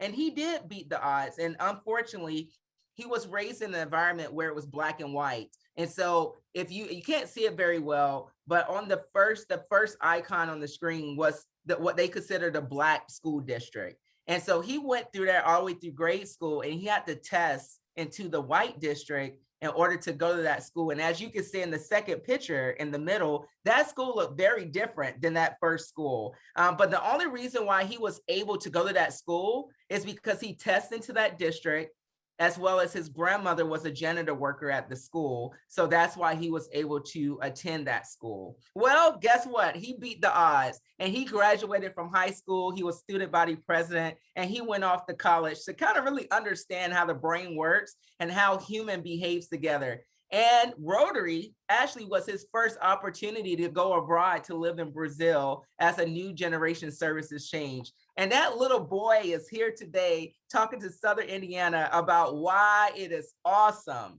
to be a Rotarian. Because I am a proud Rotarian. And I know I tell you a little page of my story, and I know everybody on this call has a unique story. So I'm not trying to say my story is unique. But what I am here to tell you is that, guess what, my friends? There's hope for the hopeless because of what we do every day. Because of what you do as a volunteer, there's hope for our communities. There's hope to continue to navigate this new normal. There's hope to lead us into new heights and leave society better than we found it. And there's hope to build a more stronger, diverse, and inclusive Rotary. I have hope. And I hope you have hope as well. But I would tell you what I've learned, especially with open opportunities, because that's exactly what we're continuing to do. Look at what we're doing today. We're all connected. We survived. We're surviving. Look at this. It's beautiful to see all your faces together on this virtual platform. So I understand that there's hope that we could continue to do bigger and better. But you know what? I want you to understand that we're doing things in Rotary around diversity and inclusion that I want to give you a little insights on, so you can know that we have to have action, right? Because there's no hope without action, and we are people of action. Well, 2019, the Rotary Board of Directors adopted a goal around women in Rotary, okay? And the goal is that we want to be 30%. Now, of course, I know people can say, wow, this is low. This is, why did we pick this goal? Why didn't we do racial goal or, other goals around age? Well, right now, today, this is the best metric that we can track across the world, which is gender. We're starting to do more tracking of age, but it's not as greatly reported. So we put a goal, or the board, put a goal about what they can measure. And this goal came about by a council of resolution. So it actually came from districts to the board, and the board adopted. So let me show you how we're looking around the world today with women in Rotary. I'll let you just look at it really quickly. But as you can potentially see, is that some areas around the world is still, as low as 30 or barely hitting 30. And, of course, you have to take into account the culture and the local laws and policies and systems. And that is important. So I just wanted you to kind of see that. And if you look at leadership, where we were at in 2015, we were still fairly low if you look at our pipeline. But if you take a snapshot in 2020, we are increasing and we are doing better. And see, if you don't look at these numbers, you may see like, oh man, we're not improving, but we are improving. And you all know today, yes, we have a 0 for the RI president, but we know that we have a great leader that so happened to be a woman who's the incoming president of Rotary International. And so we are making change. Change could be slow, but we are making change and there's hope. So you may wonder, and I want to leave you with this, is how do we do this better? How do we keep going on this journey of maturity? Because diversity and inclusion is not a destination, it's a journey. And we all come on this journey different ways and different levels of engagement. So please understand that. The first thing I tell people is that inclusion starts with the letter I. It starts with, how do I show up to my Rotary Club? How do I show up in my family? How do I show up to my community? Before we start to point fingers at everyone else, please hold up the mirror and understand, what is your implicit associations? What is your implicit bias? And so many times we just want to say, fix everybody else. But I want to encourage you, before you go to everyone else, start with your reflection first. So that's the first way you want to start. And it's a lot of great tools that I could share, how you can reflect and understand a little bit more about your unconscious bias or just your own story. The next thing I would say, my friends, is you must continue to have an open mind and an open heart. Everyone come into this space very differently. And sometimes, most times, I would say all the times, you have to practice compassion and grace, not just for others, but also for yourself. We're not going to always get it right on the first choice, the first time. So give some compassion and grace and be flexible. But understand that mindsets are the hardest to change, okay? Because so you may say, oh, I'm so pumped, I'm going to do this at my club. But a lot of people ask me, Dr. Jenkins, how do you get people a part of the club to buy into this? They don't care about this, And I'm like, well, don't focus on their mindset. Don't focus on changing people, okay? What we should focus on is transforming our organization to fit all people. Spend your energy there, because guess what, my friends? I can't see your mindsets. I can't see how you think right now, but what I can see is your behaviors. And that is what is critical to our communities and how we go and attract and recruit new members, how we build our club. How are we behaving in a way that we are being more inclusive, diverse, and equitable in our approach? And so, my friends, as I wrap up, I want you to understand that we need an action plan. And I know that you are doing that in your district. Continue to talk more about diversity, equity, and inclusion. And you can also do that in your club, and you don't have to do it by yourself. It is a lot of resources out here to help us. It takes a village. And I know I said a lot very, very quickly, but understand this. A small change in this space can make a big difference. A small change in this space can make a big difference. And so when we come back together next year, Jessika, and I get to talk to everybody again, maybe, I may ask you all a quick question. Show me your resume personally. Can you show me your inclusive resume? Not for me to validate it, but for me to see that your behaviors are improving. And I just want to learn with you. Also, will you be proud to talk about your resume? Or you won't show up to that networking event. So I want to leave you with that thought. What would be on your inclusive resume as a leader this year, as a Rotarian, as a person of your community, looking to be a part of the transformative change? So I want to say thank you so much, my friends, for having me here. I hope it was something that I was able to share that helped us on this journey together. I have a lot of resources. Feel free to connect with me on Instagram, Facebook, whatever. I'm actually going to put my information in the chat. There's my link for if you want to actually reach out to me. I have Rotary resources. as well. But I would love to connect with you and hear from you. But thank you so much for being in this village together, because we all can make a difference. And I'm so glad that I was able to share a little bit with you all today. So I don't know if we have time for Q&A. We could be out of time, but if we do, I'm open for Q&A if you want to unmute or put your question in the chat. But I'm going to turn it back over to the host to see where we're at. But I love you all. Thank you so much for your hearts today. Thank you, Dr. Jenkins.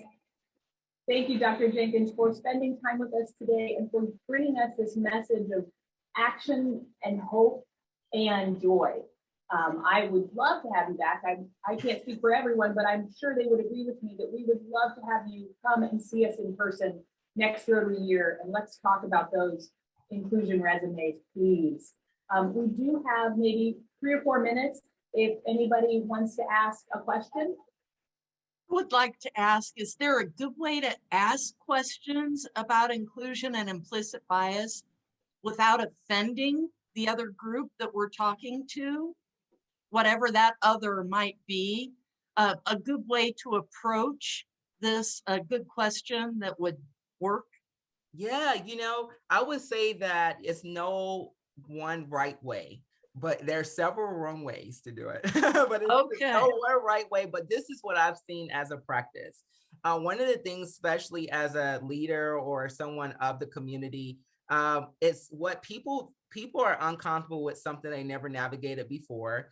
And so first, what I've seen is that if you can acknowledge your implicit bias. So for example, I may have an implicit bias for individuals with bow ties, right? If I make that comfortable to say that you're not different when you also acknowledge your biases, we can also have a shared understanding. And so many times when we come into these conversations, we come in with the conversation to position an in and out group and a shame and blame. But if we can really time to come in to share your story first, and then ask for individuals to share their story or their experience, I do think in the bow tie philosophy and what we have seen with our practice and research, we have been able to reach new heights, but it needs to be level of vulnerabilities on both sides. So that would just be my approach and my thoughts on how you can engage with inviting individuals to share their story, as well as you share a little bit of your story first. Dr. Bowtie, you had an illustration of the equity versus equality. Could you put that back up on the screen? Sure. Let me see if I have the power to do that. I think I do. Give me a second. As I'm looking for that, do you have a question? I thought it was a great illustration. I just wanted to take a picture of it. Okay, no problem. Yes, I will go ahead and share my screen again. Give me a second. I had a couple different slides. I'm not sure if this is the one, or would you like to see the one based on reality? I'm sorry. That's fine if you want to do that. Okay, is this one is okay? Okay. Yes, okay, perfect. Hopefully you were able to take a picture. No problem. Anyone else have a question? Question or comment? I'm looking at the chat as well. I did get some direct messaging. Okay, so I'm going to stop sharing this really quickly again. I'm going to try to address these really quickly. Yes, I do speak at organizations, and if I can get to your Rotary Club, I will. I don't mind. Just reach out to my team. Yes, I speak at different. I speak to whoever want to listen. Okay, so yes, hit me up. I don't mind. The next question is, how do we keep the conversation from becoming a me or we versus thee? Well, I think it's more of, I actually think it really needs to be a collective about the whole. I think using those statements of we versus and taking ownership. So I actually think it depends on the type of conversation. So many times, some people escape the truth by masking underneath another higher level of the ladder, if you will. So if you know it's your ownership, say this is what I believe. This is what I think. And then we want to move towards the we. We do want to move to shared vision and shared learning and understanding so we can have a shared, a shared outcome. Now, let me be very clear. Everybody will not be on board 100%. I don't want you to leave my messages like, oh, I'm going to do all. Yes, everyone is not going to be 100%. But I will tell you what I've learned. Do not focus on the top and don't focus on what we consider the non-engagers. What you want to focus on is the middle. You want to motivate the middle, empower your middle, because your middle is really what keeps your organization going, whether that's in the community or in your professional role. I know everybody want to start with the CEO. No, guess what? If you look at all what's been happening in the last year, it's not CEOs who are saying, yes, we're going to do this. It was because their employees went to the CEOs and say, what are you doing? So we got to remember that we can empower our members on the front line. And so I always like to say, empower your middle, motivate the middle, because that is exactly where the change will happen. All right, let's see here. Okay, it's a lot of direct questions. I think, Todd, if you wouldn't mind maybe answering some of those directly, since we want to stay on time today, but yes, we still appreciate you. Does that sound good? Oh my God, yes, this is great. And I would just put my link in the chat. All right, thank Feel you free to very reach much. out to me. Thank that you, was Jessika. wonderful. I love you. Well, haven't we had 3 great presentations this morning? With Rotary International Floyd, with Happy Rotary Jenny, and now recently with Todd talking about inclusion and his Bowtie. He actually took one of my beginning comments I was going to make concerning what we do in Rotary, and we talk about opening opportunities. But together we take action. We all know. We see a world where people will unite and follow through, create lasting change. And in doing so, we have to recognize some of the major events that have happened in our district. In our district 6560, we have clubs that are participating in all types of projects, both at home and around the world. I just wanted to keynote a few of those, just to give them an accolade. As I talked to clubs this year thus far, I talked quite a bit about our district designated grants. We had 27 grants this last year from 20 different clubs. And just an example of some of those DDF funds. The Marion Club, which I'm very proud of, put together a Marion dog park. And in combination of partnership with other civic groups in the city, this project total was $427,000. A super impact on the community there in Marion. We talked about what we're doing globally. And the Rotary Club of Fishers Early Risers had put in a global grant funding for an ambulance in Uganda. Rotary Club of Fishers continued to support sustainable clean water access in 25 communities in Sierra Leone. The Rotary Club of Winchester has put together an agri-economic educational grant that is in the process currently. We've done this with the support of Rotary clubs in Union City, also in Portland and Indianapolis. The clubs are joining together to create large grants, and this one will surpass $100,000. District Global Grant also is supporting the educational pursuits. They have a scholarship this year to Abigail and Kelly to study biotechnology and innovation at Purdue. The special purpose grant. Also very proud that Indianapolis Club was to receive and did receive a $25,000 grant from Rotary International for the COVID vaccine and materials used in the COVID pandemic, strictly for Wheeler Mission. It was great to see that. Well, to better understand the projects and the scope of your Rotary International support of the projects around the globe, I want to just give you an idea of the dollars spent this last year on our areas of focus. With preventing disease, there was $35 million spent. Providing clean water, $18 million. With supporting education, $10 million. Growing local economies, also $10 million. Saving mothers and children, $7 million. Promoting peace, $3.5 million.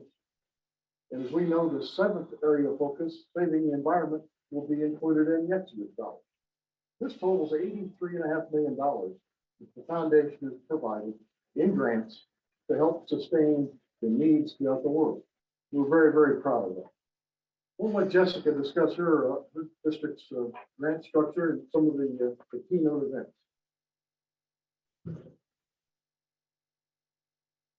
Thank you, Joe. I also just, hold on a second. I just realized this whole time there's been a trash can in our field of vision. So I hope you enjoyed that. Actually, I think it's a recycling can. There we go. Rotary cares. So, gosh, we're having such a good time here today. And thank you to Joe for sharing some of the great things that are happening in District 6560. When we planned this, we wanted to make sure that each of our districts really had a chance to understand what the other one was doing, because we're friends and we're all doing some amazing things. So, you should do some shout outs in the chat for all of our District 6560 clubs. So I want to tell you a little bit about what we've done in 6580.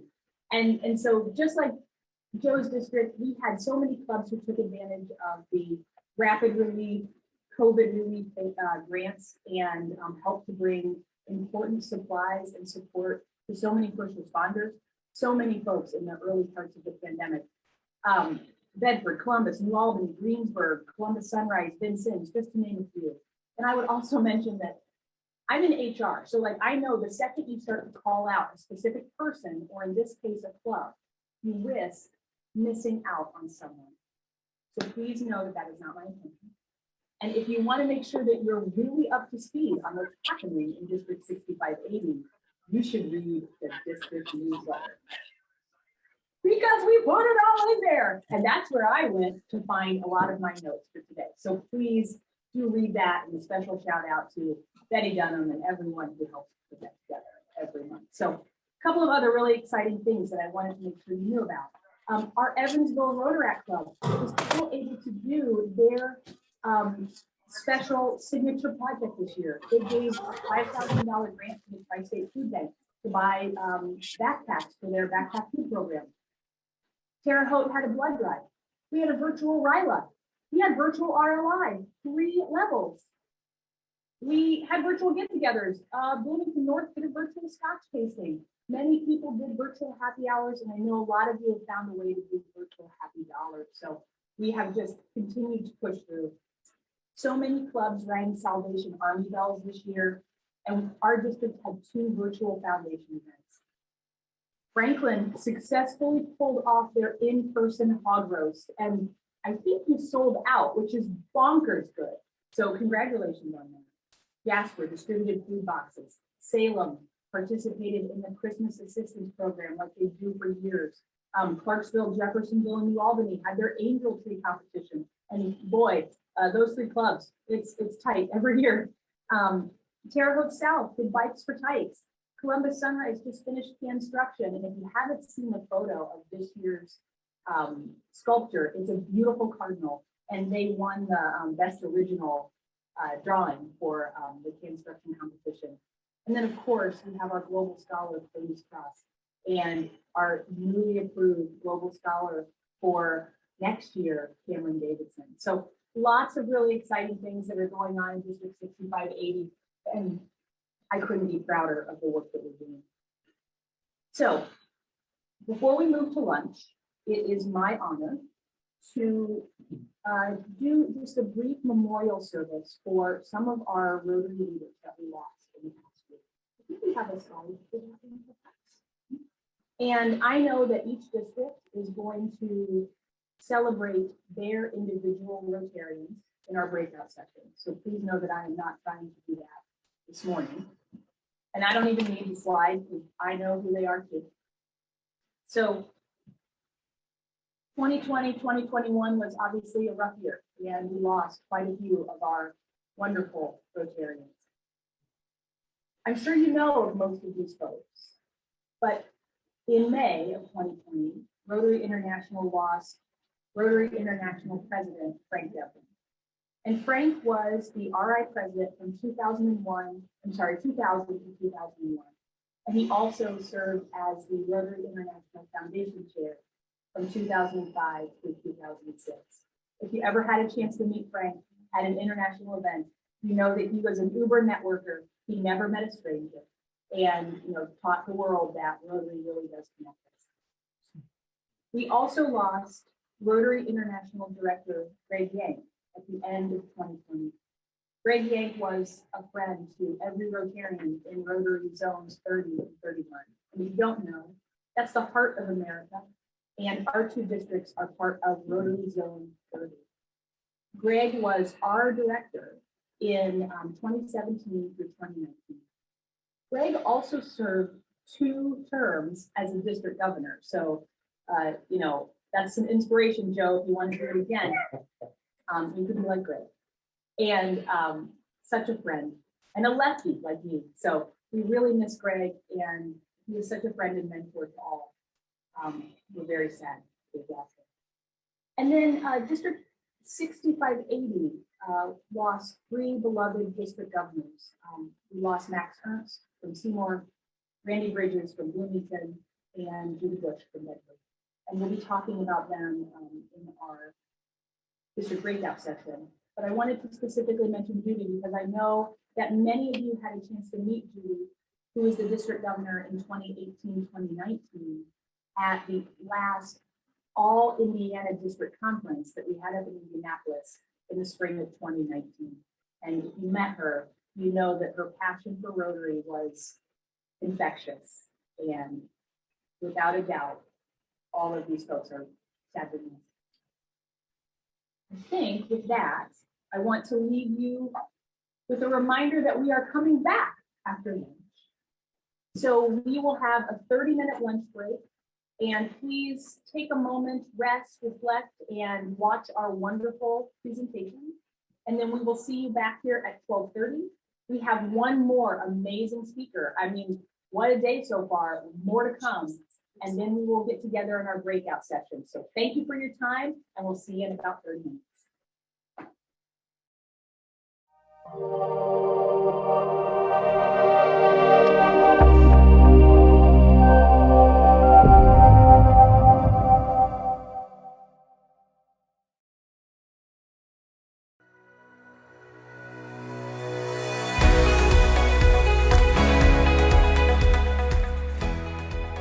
If you think of what interests people have, there's a fellowship for it. You share the same interest, you share the same hobby. Photography is a fellowship, swimming is a fellowship.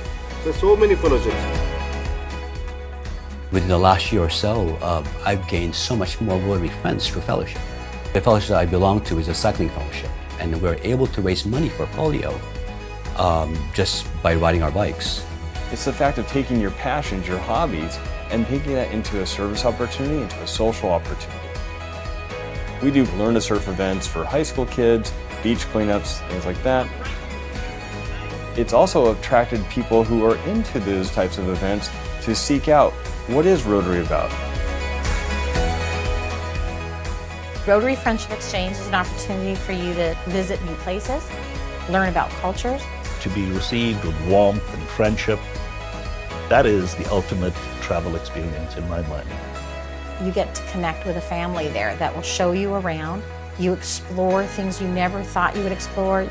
And also sometimes integrating local projects. Friendship exchanges are open to anyone. It's something you can do with your friends, your family, your kids. Better than a vacation. Hands down, best. The great thing about a project fair is that it brings Rotarians from different parts of the world to one venue.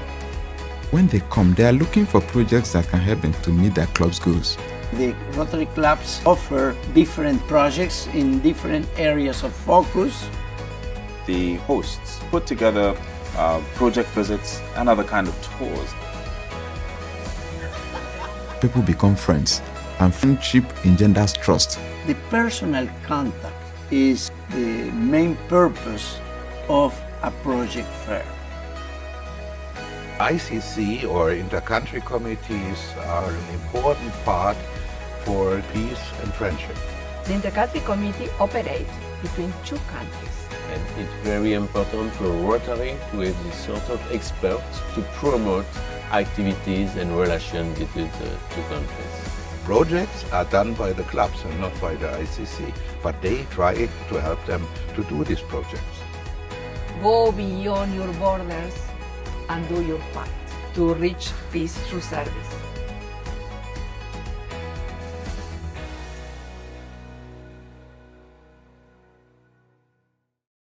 Rotary is made up of dedicated people who share the same ideals, a passion for community service and friendship. And while some are inspired in a traditional club experience, others want to dedicate their skills and resources to a single cause in their communities. That's why alternative club models, such as cause-based clubs, are impactful and expand our reach. These clubs organize programs, implement projects, and attract participants around a specific focus. For example, these two clubs in the United States have built their culture around environmental issues. Eco Club membership is an opportunity to build new relationships, leadership skills, with a focus on environmental sustainability. As newer clubs, they can establish their own norms that fit membership's needs. Each month, we take a field trip to a speaker's place of business that focuses on protecting our planet's health. Speakers are experts in sustainability or recycling, and the club's service projects focus on beautification and preservation of the planet. The successes are visible in the club's growing diverse membership. Explore a new club model. Attract new members and participants. Continue making an impact. Grow Rotary.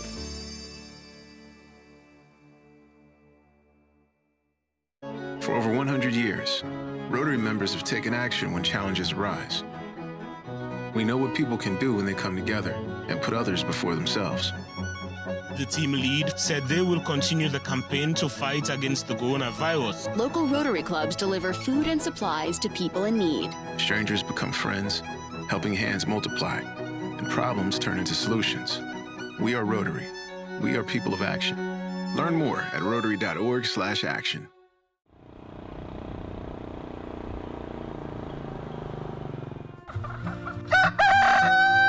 I see entrepreneurs or workers up there in northern Thailand. And I see that the major issues with the whole problem now is the inequalities of wealth between the rural areas and the urban city. We have to move those smallholders farmers into the market so to raise their income level in here and fight this inequality. Not many people can understand about the peace aspect of agriculture.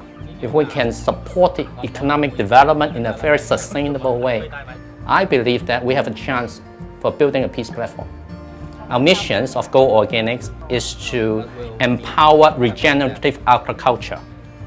We need local people to support the local farmers in here, while at the same time connecting with the world. It's all peace building. It's very interesting because once I had the meetings with the farmers, we present what is organic certifications, what can it do to the farmers. After 2 hours talk with them, they thank me for sharing with them the knowledge. But I told them, no, thank you. Without you, I live in the city, I have no food to eat. Please help to produce more quality food for the people to eat. And together we'll make a difference.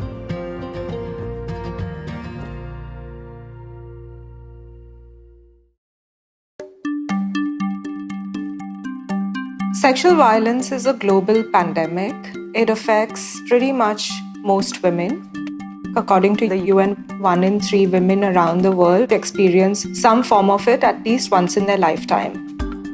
Unfortunately, many of us do not talk about it, we do not report it officially, and this translates into a data gap. We often think of peace as the absence or the opposite of war, but that's not true.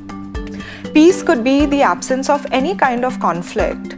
My name is Elsa Marie De Silva and I'm a Rotary Peace Fellow. I'm the CEO of Red Dot Foundation. It's a not-for-profit in India as well as in the US. And our main work is sexual violence prevention. We do it through a crowd map, a reporting platform called Safe City, where we crowdsource anonymous stories of sexual violence in public spaces. And the idea is to look at this issue through patterns and trends visualized on a map as hotspots. For staring or for groping, maybe someone might not go to make an official complaint because the process is so tedious and so intimidating. Technology is part of our everyday life. So why not use it to give women a platform to record their experiences? So we found that approaching authorities like the police with this kind of a data set has helped them change their beat patrol timings in areas where they may not have had a presence. In reality, public space safety is absolutely critical to women's contribution to the economy. The data itself was used by an economist to put an economic cost to sexual harassment in public spaces in Delhi. Girija Borkar at Brown University used our data set as one of the data sets to prove that sexual violence impacts women's access to public transportation, which may cost them around $290 a year, which in our part of the world in India is quite a lot of money. Without our data set, I don't think she would have been able to do that. Unconsciously, we curtail our own opportunities, restricting ourselves from doing so much more than we are capable of. Women and girls, they're not allowed to travel very far from home to access quality education. So unlike their male counterparts, they may choose a university or a college close to their home, and this compromises the quality of their education. Look with your hearts, not with your eyes. We will not be intimidated by your gaze. We will break our silence. I would hope that everybody downloads this app and uses it to report their incidents and use the data to make their own community safer.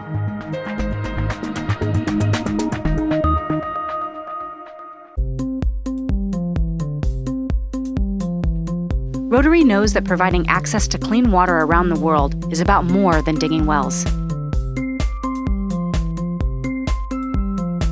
That's why Rotary brings together community leaders, governments, and agencies to plan policies and funding that ensure permanent access to water. Be part of the solution. Learn more.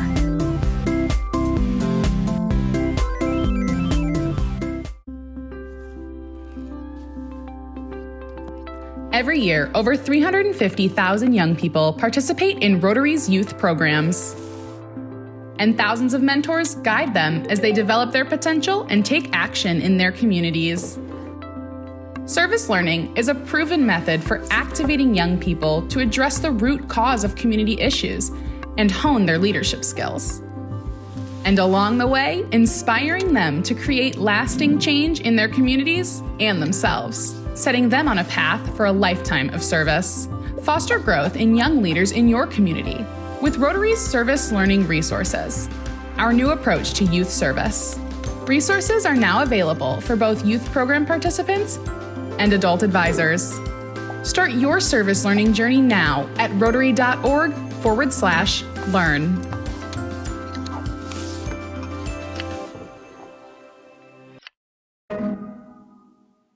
When a crisis hits, we look for solutions and react to the challenge of the moment. In 2020, that's COVID-19. And as the world races to find a vaccine, the polio eradication infrastructure is playing a critical role in protecting communities from the pandemic. It might seem invisible, but it's a vast disease-fighting toolkit that surveils for traces of the polio virus and tests thousands of samples every year, and focuses critical resources through hubs and emergency operations centers, maintains a sophisticated logistics network to safely deliver vaccine, and trains health workers to inform the community of the importance of immunizing children. Now, Rotary and its partners are using this polio infrastructure to also help respond to the COVID-19 pandemic. Surveillance is a cornerstone of the polio eradication effort. In Ethiopia, community volunteers are now reporting suspected COVID-19 cases. And community health workers conduct house-to-house visits to identify suspected cases. Knowledge and information hubs like emergency operations centers are central to polio eradication activities in Pakistan, Afghanistan, and Nigeria. They are now also used as coordination centers for COVID-19 response, where polio partners develop plans, analyze data, and quickly share information, all in a centralized location. In Benin, teams created a national interactive dashboard, tracing contacts, mapping cases, and managing data. In Pakistan, Rotary's polio resource centers offer COVID-19 training for health workers, and one center serves as a testing site for the community. Across regions, the logistics network used to distribute polio vaccines is now essential in getting personal protective equipment to remote areas. In Pakistan, trained staff have collected thousands of COVID-19 samples. And teaming with UNICEF, Rotary distributed more than 3 million bars of soap to households in vulnerable areas of Afghanistan. Because good hygiene protects against polio and COVID-19. This infrastructure relies on the trusted voices of community influencers. The relationships they build ensure accurate health information protects the community against polio. In Afghanistan, 70,000 of them have been trained by the polio program. Now hundreds of thousands of households have access to critical polio and COVID-19 prevention information. Rotary and our partners built an infrastructure that is now addressing the largest public health crisis in a generation. We should be proud of this contribution. And eventually, when planes, boats, trains, and cars carry people around the world and viruses travel with them, this infrastructure will live on to tackle public health priorities and ensure a polio-free world. Your ongoing support for polio eradication will leave behind this everlasting legacy for decades to come.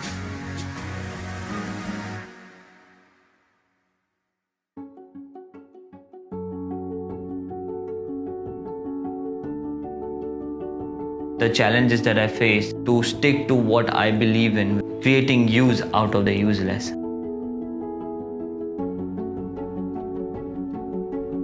They thought I could not do it, they thought I could not make it, and today I am in the Forbes 30 under 30 list of social entrepreneurs of Asia.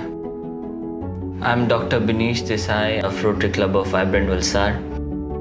I am a social entrepreneur and an innovator. I convert waste into eco-innovations, houses, toilets, and 150 other products. A social entrepreneur is someone who talks about creating a social change through its products, through its disruptive technologies.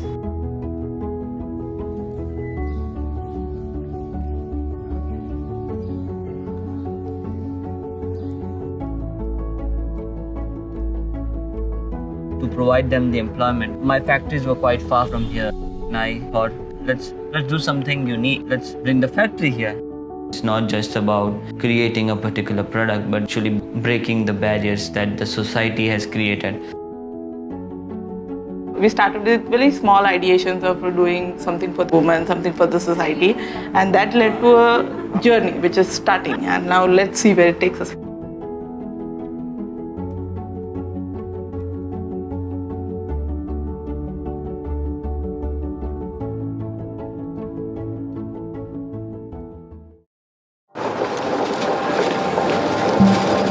Other cats were lurking on the block. It was just my young mind in the grid, had me blind like a spell that had me blind. Judge told me he's like either do 6 months or go through the PAC program for a year and a half. And I said, yeah, I'll do the PAC program. I'm trying to turn the page because I'm sick of hearing the same old bull on the radio. The boys thought y'all should already know. If y'all real talk, you tried to outline me, told y'all to crown me, but y'all just PAC stands for participation, acknowledgement, commitment, and transformation. And they are the 4 stages that an at-risk youth will go through in his path to a more positive life.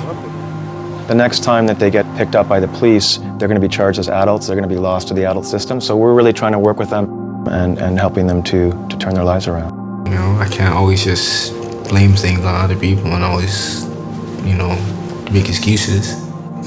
What are you thinking about when you see yourself back in 2010? Wow. Really, like, wow. So what I'm doing right now in school is just finishing my last 4 high school. And then after that, I was looking to go into criminal justice so that I could one day hopefully be a life coach. I look at it as, I'm not trying to glorify it, but I'm just trying to say, yo, this is what I went through, but this is what I want to change from. This isn't who I am anymore. This is who I was. like you lose so much like motivation and energy. Like how did you go from that like point of when you're like so stuck? When I started doing music, I used it as an outlet for my anger, because you can literally express anything you want, no matter what it is. Express it. Nobody can judge you for it. It's you, your feelings, right? Your thoughts, what you go through every day. We're going to do whatever it takes, and we're not going to abandon them. We're going to be with them as long as they want us to be there. And so they know that we've got their backs covered. I don't want to give up on myself anymore. When David Lockett came to our Rotary Club, I was very excited by the model that he was presenting. I started to ask myself how Rotary could be involved in a more hands-on way. And I believe that's what everyone would need, just someone that would listen to them and motivate them and push them to say, you're not doing anything wrong. You're just doing what you can at this time and point. And there is other options and more ways to do it. So just keep pushing no matter what. Yeah. We need success. All right, we got you. What the hope is and plan is that we'll have a legion of Rotary ambassadors who will be available and willing and interested in providing peer mentorship to at-risk youth in a variety of ways. Like, it might not happen today, it might not happen tomorrow. They give you the blueprint with the PAC program, and you got to run with it as a person.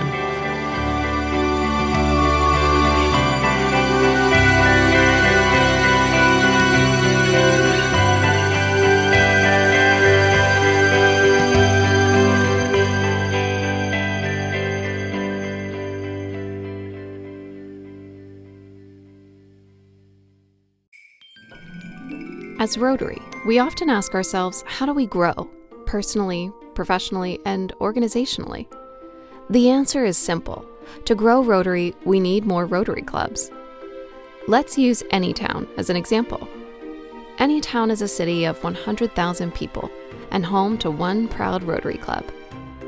But there are hundreds of other people of action, just like us, who are uniquely qualified to become Rotary members. They share the same drive and represent the values and fundamentals of a Rotary member. So why aren't they members? Well, the current club meets on Monday. There are leaders in Anytown who can't meet on a Monday. By excluding this segment, the potential members in Anytown has shrunk.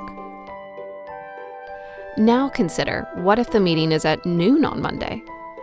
There are people who can meet on Monday, but can't meet at noon. So now we have a smaller audience for Rotary in Anytown. Of the remaining group, some aren't interested in a club with a sit-down lunch and speakers. They are passionate about service, but aren't interested in a traditional club experience. And that is okay. The Rotary Club of Anytown isn't doing anything wrong. It just doesn't appeal to particular segments of the community. And if we're going to thrive for years to come, we must adapt and embrace change. In Anytown, we have an opportunity to expand because potential members are everywhere. More than half of the eligible people are prospective Rotary members, waiting to make a bigger impact in their community. But what Rotary club exists for them? If Anytown creates new clubs at new times and new places, the hidden potential for Rotary will be revealed. As people of action, we must broaden our reach and provide opportunities to all leaders in the community. Together, all of us can grow Rotary.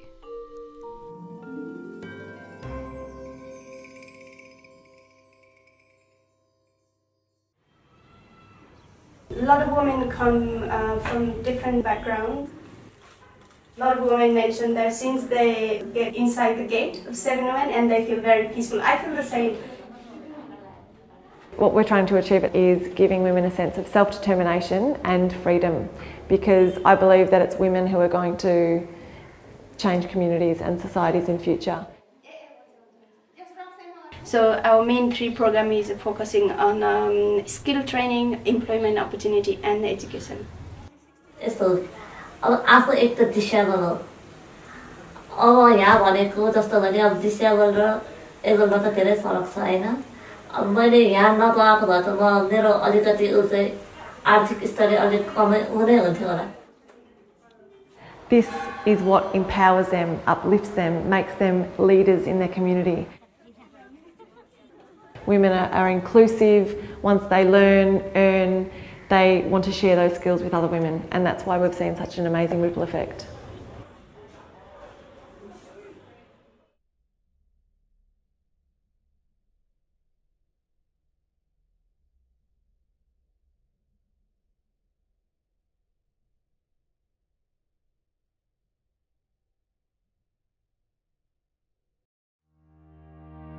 I am a member of the Rotary Club of Cali San Fernando in Cali, Colombia. St. John's, Newfoundland and Labrador in Canada. RC Magboro Newtown Provisional, Ogun State, Nigeria. Basel, Switzerland. Kingston, Jamaica. From Medellin, Colombia. In Mauritius. I live in the city Marília, Brazil. Oshawa, Ontario, Canada. Red Sea Coast, Egypt. Rotarians in Brazil are committed with polio eradication. We organized Telepolio, a fundraising initiative with the testimony of Rotarians, polio ambassadors, an expertise panel, and an amazing entertainment.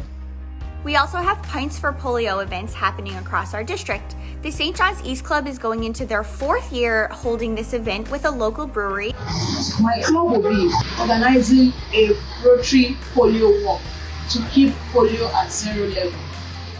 We are organizing a Let's Kick Out Polio online event with speakers from WHO, UNICEF, the Bill and Melinda Gates Foundation, and our Rotary International president. Artists from all around the world sending their work for make this exhibition, to make a promotional banner about the fight against the polio. We'll be co-hosting our 3rd annual live stream World Polio Day 2020. We'll be updating our live audience with Rotary's efforts to end polio now. A 35K fundraising cycle ride to end polio now. There will also be a virtual donation campaign for the Polio Plus Fund. This year we are celebrating a polio-free Africa with influencers, leaders, and people from the media together with awesome speakers. With this animal, we are making happy 1 kids at the hospital. On the other hand, we save 5 kids from polio. The African region has been declared wild poliovirus free. Yes, but there's still a long way to go. We want together to show how Rotary contributed in the eradication of polio and how vaccines play an important role in combating the disease.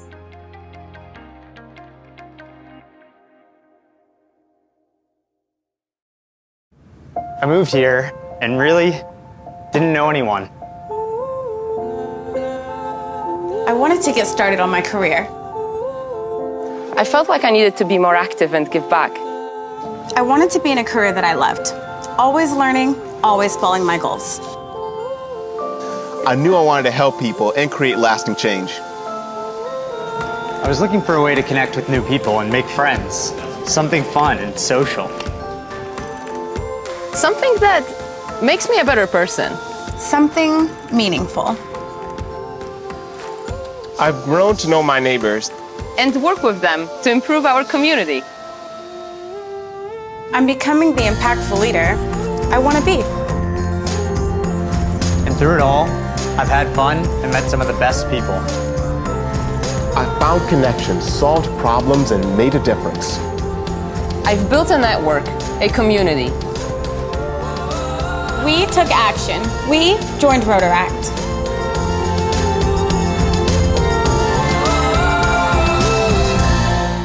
Sometimes what makes you a perfect candidate for a Rotary Club also makes it hard for you to make it to a meeting.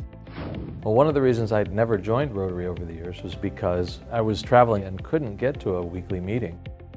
But Rotary Clubs make the most impact when members can develop lasting relationships, contribute their valuable expertise, and take action together. Take the Wash E-Club. While the club was developed and chartered in District 9980 in New Zealand, their members are a mix of locals and those who live in countries across the globe, from Ethiopia to the Netherlands, Mexico to the United States. The e-club model lets them meet online, and in this case, allows the members to focus on water and sanitation projects. The global nature of their membership gives them a breadth of experience that helps increase the positive impact of club projects. The club does the same things any other Rotary club does, except they meet via video conference. The e-club model enhances the work Neil and the club are doing on their Wash in Schools global grant project, where they're partnering with local Rotary clubs to provide clean water, working toilets, and hygiene education to 7 Nigerian schools. Explore a new club model. Attract new members and participants. Continue making an impact. Grow Rotary. Hi, I'm Alicia Davis, a television journalist based in New York, a city hit hard by COVID-19. That's why I'm so inspired by the Rotarians around the world who are working to help each and every community affected by this pandemic. Every mask sewn, meal delivered, and dollar raised adds up to real global impact. Now, more than ever, Rotary members are people of action. Let's take a look. Hi everyone, we're in San Francisco, Chinatown. Kisumu, Kenya. Lisbon, Portugal. Bay St. Louis, Mississippi. San Diego, United States. I'm Sadako Park, Setagayaku, Tokyo, Japan. Almere in the Netherlands. Tegucigalpa, Honduras. Mo, France. Hello, namaste. Dr. Prakash Paudel of Nepal National Hospital. Bucharest, Romania. Professor Dr. Farhan Isa Abdullah, I'm in Pakistan. Julia Koch, and I'm from Milano, Italy. We have started a hotline service through telephone regarding COVID cases. So far, we help with more than 150 charities and hospitals. We also distribute more than 5 tons of food. My club has given 52,000 tulips to thank our local healthcare professionals and gave a boost to their work and dedication. So far, we have produced 10,000 face masks, 10 hand washing stations, and distributed to our local communities. I'm helping with the food pantry, and we're also giving away these Rotary masks. We are handing out masks to the homeless. We're also giving them boxed meals and bottles of water. Medical facial masks, protective clothing kits, and goggles. We partnered with our Rotary Exchange student to create Rotary Interactive Quarantine. Hundreds of students from more than 60 countries have met every 2 weeks to share their stories. It provided our first-line personnel with personal protection equipment. Also managed to buy meals and food for 2,000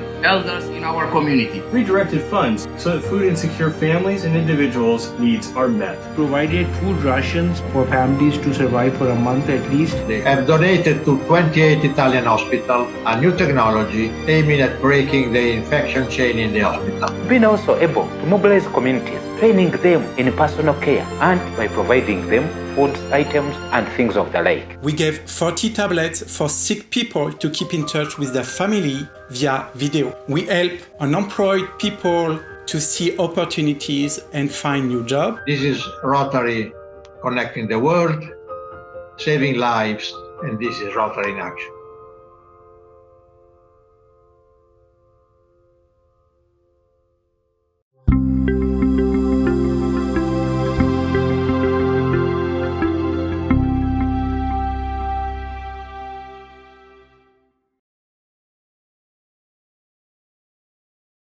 Welcome back.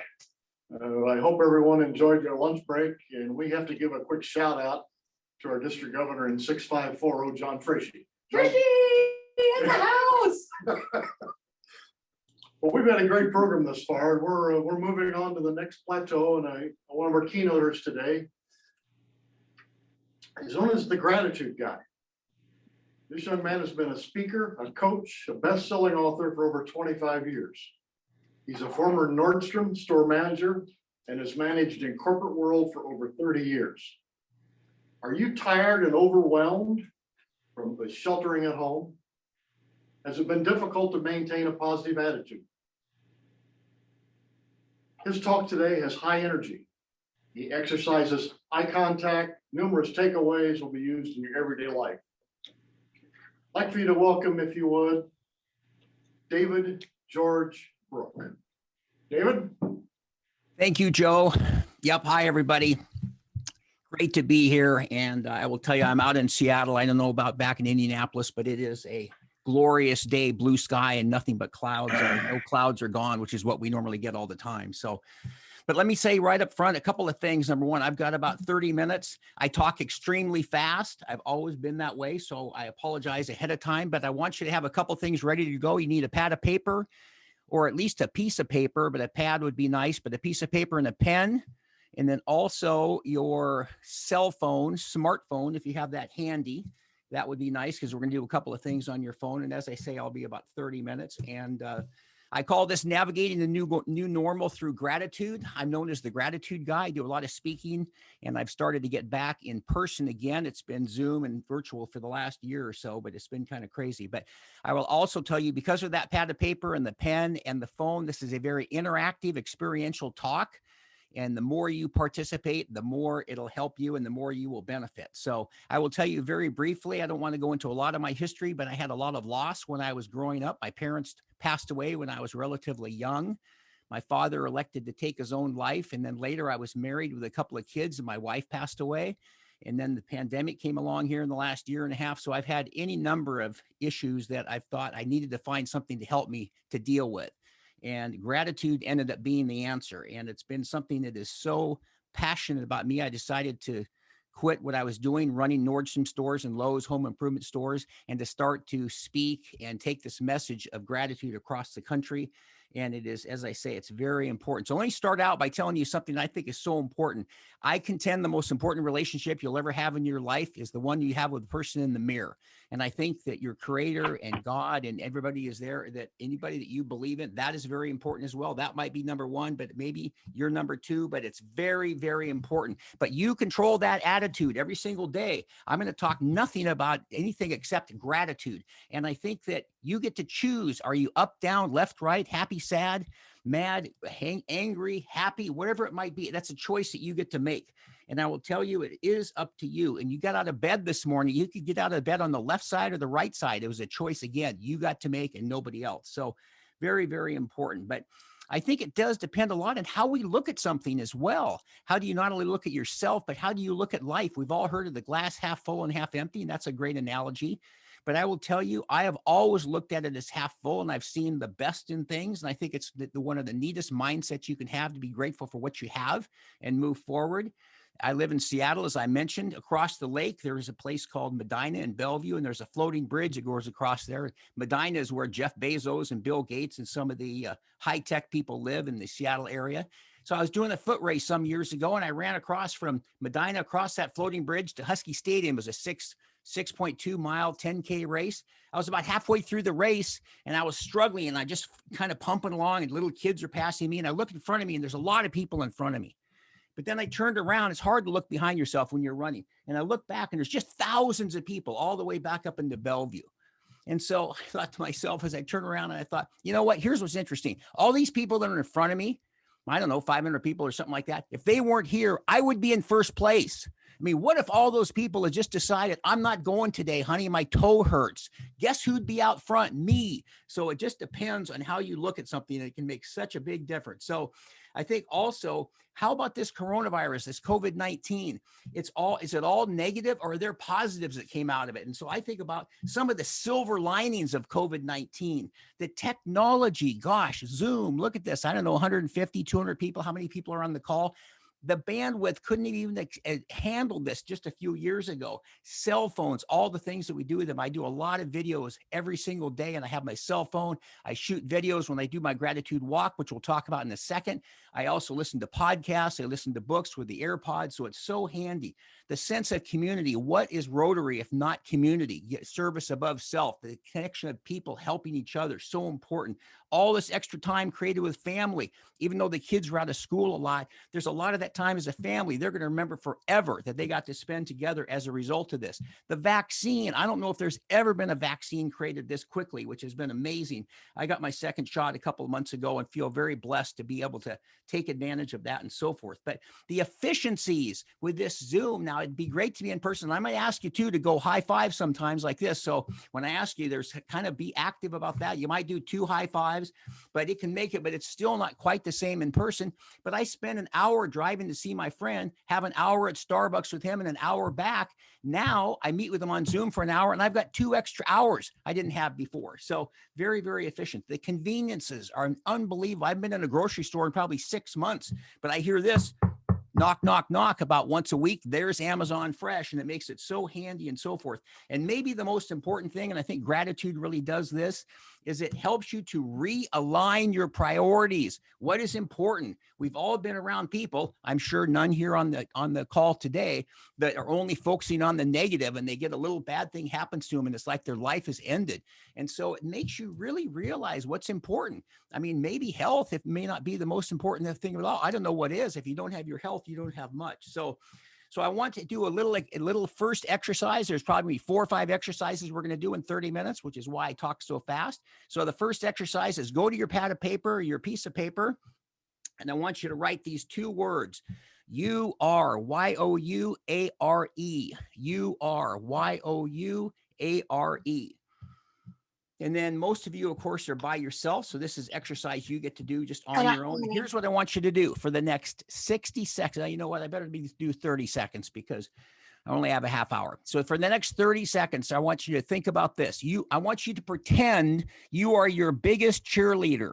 I want you to pretend you're your mom or your dad or your husband or your wife or your best friend or whoever thinks you're the greatest person on this earth, whoever's your biggest cheerleader. I want you to be them for 30 seconds, and I want you to write all the words that they would say to describe you. You are creative. You are talented. You are energetic. However they describe you, write as many words as you can in 30 seconds for them to describe you. Go.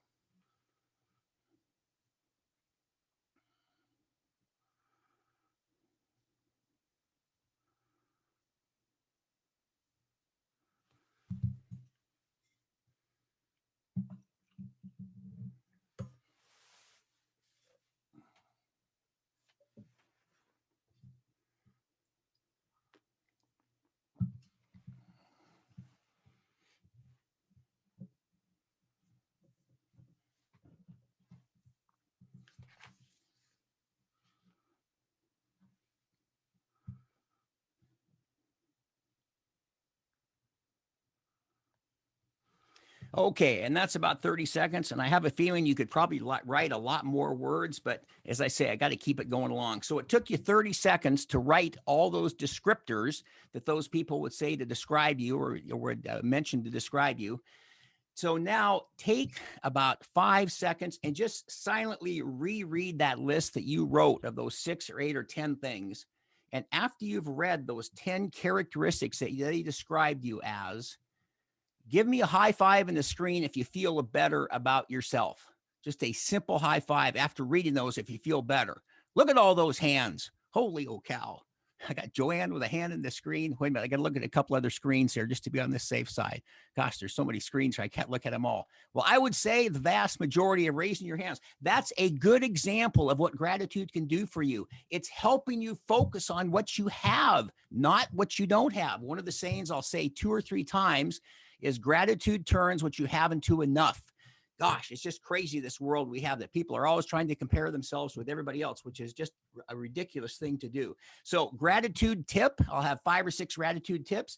When you get time, not right now, take a little card like this, a 3x5 card, put all those words that you said that your best cheerleader would describe you, write them on that card. You can add a few more if you want, and then put it on your bulletin board, your computer, your refrigerator, wherever, somewhere you can reference it, because I will tell you, it'll make you feel better when you look at that and when you're having maybe not your best day. I had this guy come up to me once and he goes, how come you don't have people describe their shortcomings? I said, what do you think? This is the gratitude guy. This isn't the knucklehead guy. I'm not going to have people talk about their shortcomings. I want to talk about all the great strengths that you have and so forth. So that is the tip. Keep it on a card and keep it handy wherever you might be able to glance at it from time to time. Number 2, that was how you look at yourself and you controlling your attitude. Number 2 is harnessing gratitude's power. I think it's pretty well known that 2 people go into a hospital with the same disease. The positive attitude lives, the negative attitude dies. It's been proven over and over again, but the science of gratitude and all of this is something I'll get to in a second, but it's so important how you look at things. And I mentioned that a couple of times already. I've said, and I will say when I wrap up my talk about how I think gratitude can impact and change and transform your life. I think in some cases, multiple cases, I think it saved my life. When I decided to become that gratitude guy, that was one of the big reasons why. So about 30 or 40 years, I'll give you a good example. I was learning how to fly, and my instructor, Jay Diddy, says to me one day on one of our lessons, he says, "You're going to be grateful today if you listen to me very carefully." And I said, what are you talking? He used the word grateful way back when. And he says, we're going to talk about getting into the clouds and how you have to be sure you're not becoming disoriented. And it's called vertigo and so forth. And what I'm going to tell you, and listen to me very closely. Always believe your instruments, David. Always believe them under any circumstances. Always believe your instruments. I don't care what your head or your heart or your stomach says. So sure enough, I'm flying along on my little airplane. About 6 months later, I've got some friends and we're going down to the ocean to have dinner, and we're just bopping along. Everything's great. We get into the clouds and I'm not really paying attention. And all of a sudden I look, and the turn and bank indicator on the plane says we're in a 60-degree bank turn to the right, and it's going over further. And I think I'm straight and level. That's what's called vertigo. And when you have spatial disorientation. So I remembered what he said, and he said, you'll be grateful if you remember this all the time. So I thought, okay, so I turned the heading bug on. The plane went back to straight and level, but my brain and my stomach thought I was upside down. That's how messed up I was. And that's what can happen in the clouds. So I stayed straight and level, even though I was totally disoriented. It was a very, very scary feeling.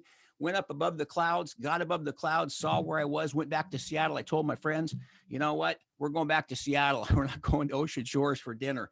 But that's a case of where I think it can definitely save your life if you pay attention. So next tip on this, try to do a gratitude walk. I do a gratitude walk every single day, and I always try to get 10,000 steps in, whatever the number of steps you want to get in. And I pair it with a different subject for gratitude every single day. Very, very important. So the science of gratitude, just so you know, this is not some woo-woo thing that I've thought up. And I just think I learned this and I've had some strange feeling or something. There's a lot of science. So I'm going to read this very quickly, but I want to tell you a little bit about some of the studies and the research. So this isn't just something that somebody made up along the way. And it says here, appreciating what we have measurably improves our relationships, our life satisfaction, our health, our sleep, and it improves our physical health, leading to fewer aches and pains, lower blood pressure, and less depression. Grateful people are more likely to take care of their health, exercise more often, and schedule regular checkups. Gratitude reduces toxic emotions like envy, resentment, frustration, anger, and aggression, and enhances positive emotions like empathy, caring, and sympathy. Too much of our time is spent pursuing things we currently don't have. What a great point.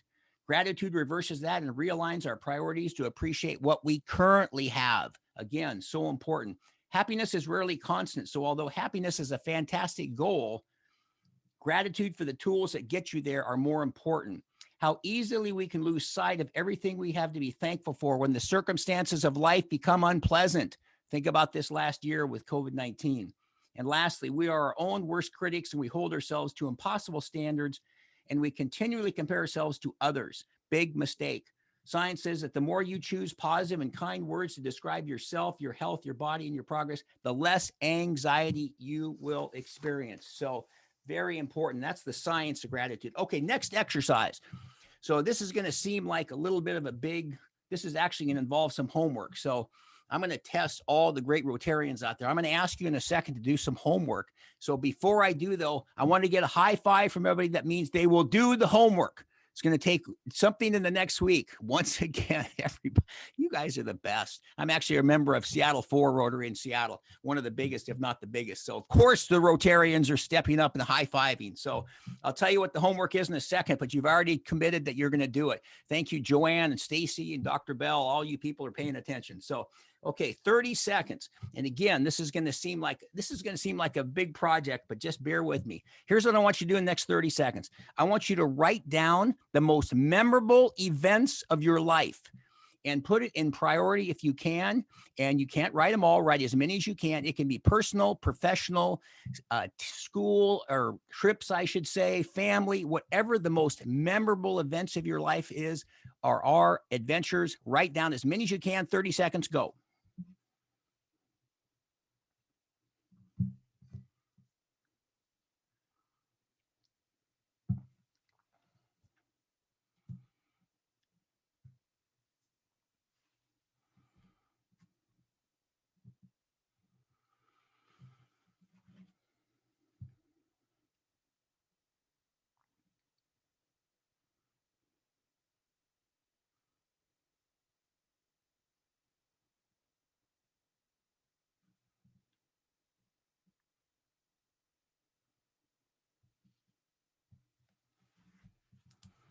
All right, there's about 30, 40 seconds. So that's a big ask, of course, too. So which is why I had you give me the high five up front. Here's what I want you to do.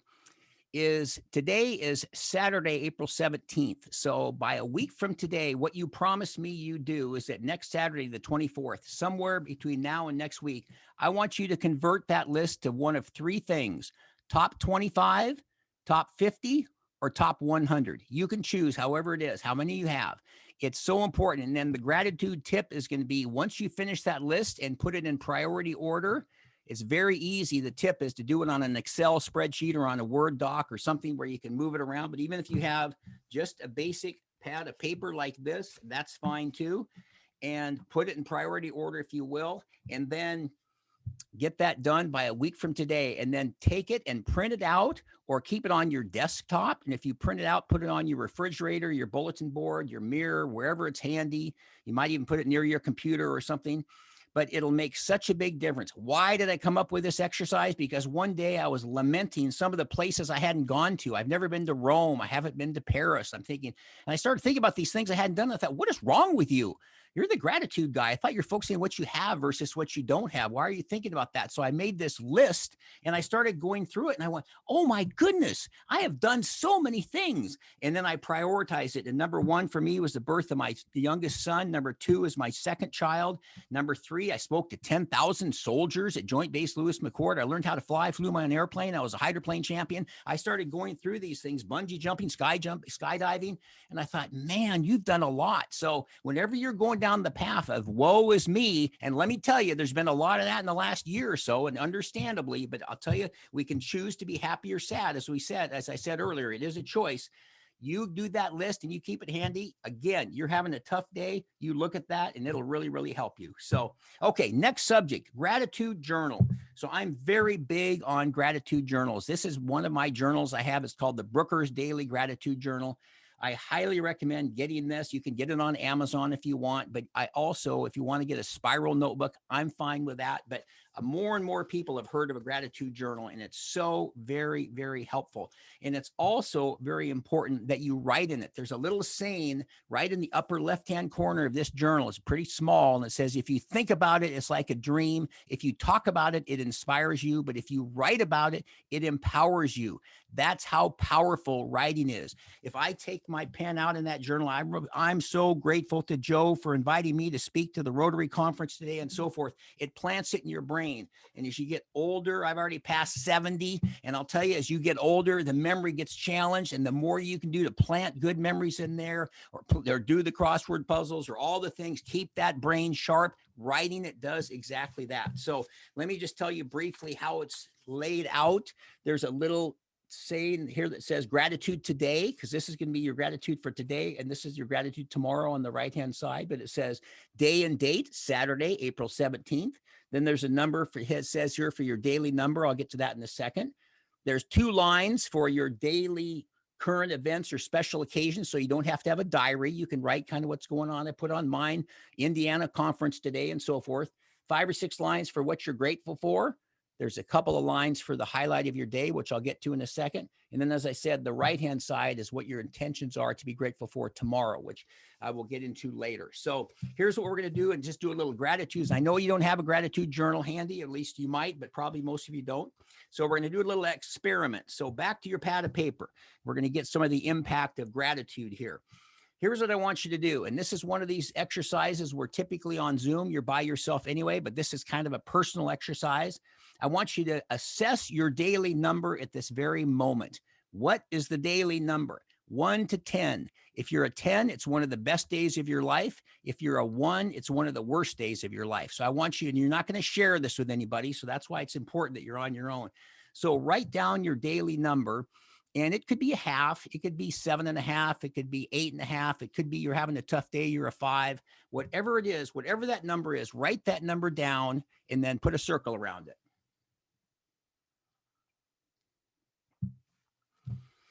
All right, and as soon as you got that, it's kind of taking your temperature there. Then I want you to put down, you're going to write 4 things, numbers 1, 2, 3, 4. So put 1, 2, 3, 4 down right below that daily number.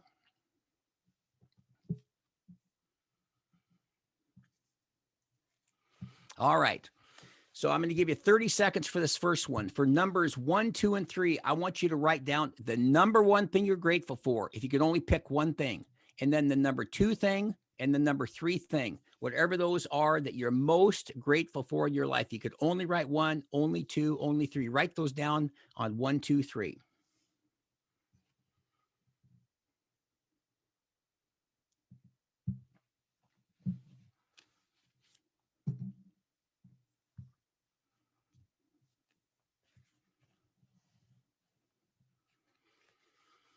All right. And hopefully you've got that down. I always try to gauge how long it takes people to figure out the average, what would be for them to write that down, to think about it. Number 4, you're going to put, this might take a few moments, so I'll give you 15, 20 seconds on this.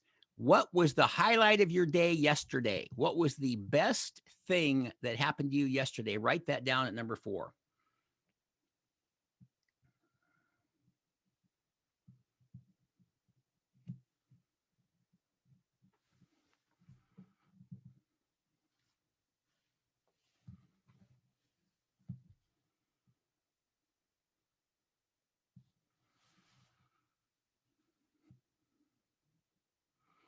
Okay, hopefully most everybody has it. So like the earlier exercise, here's what I want you to do. It took you 30 seconds, a minute or two to write down those 3 grateful things plus the highlight of your day. It should take you about 10 seconds to reread what you just wrote. So I want you to very carefully read number 1, number 2, number 3, and the highlight of your day. And after you've reread those 4 things, I want you to write another daily number below them. Could be the same number or it could have changed, but read 1, 2, 3, and then the highlight of your day, and then write another gratitude, or excuse me, another daily number right below number 4 and put a circle around it.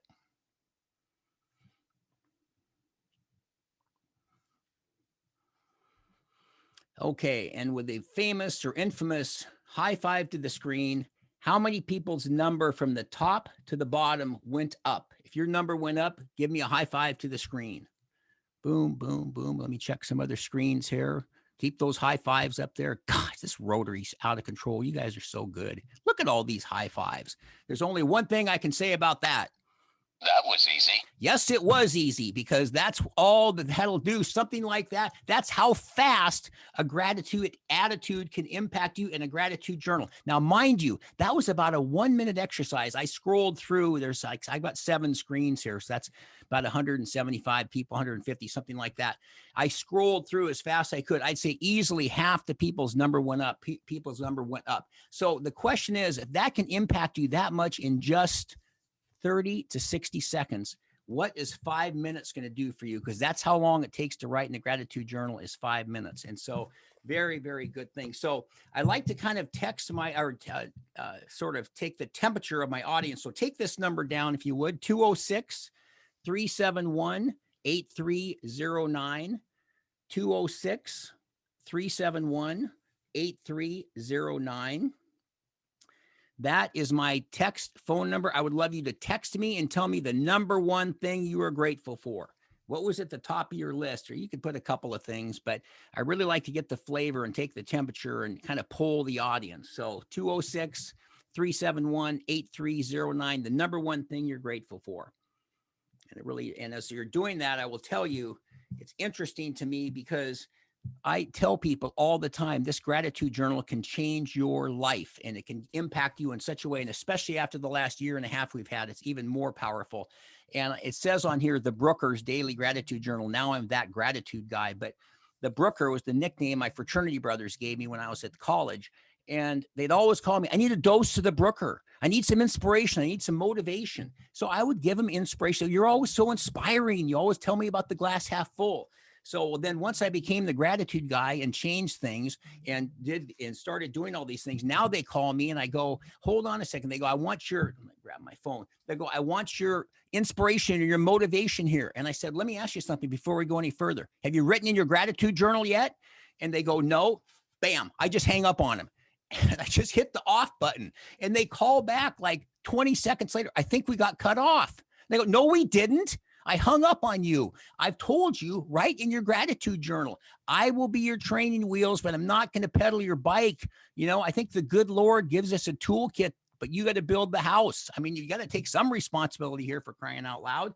So it makes such a big difference. But I'm so, as if you can't tell, I'm so passionate about not only gratitude, but a gratitude journal.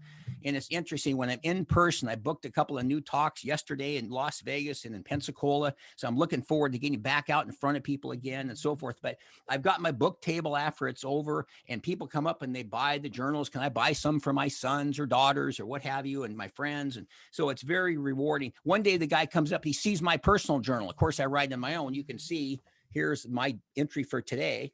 And he says, can I look through it? And I said, sure. And so he kind of goes through it, and he's kind of looking through it, and he goes, wow, you write in this every day. And did you even hear the talk? Were you in the hall when I was doing my presentation? No, I just write occasionally because I only want to feel good occasionally. Of course I write every single day.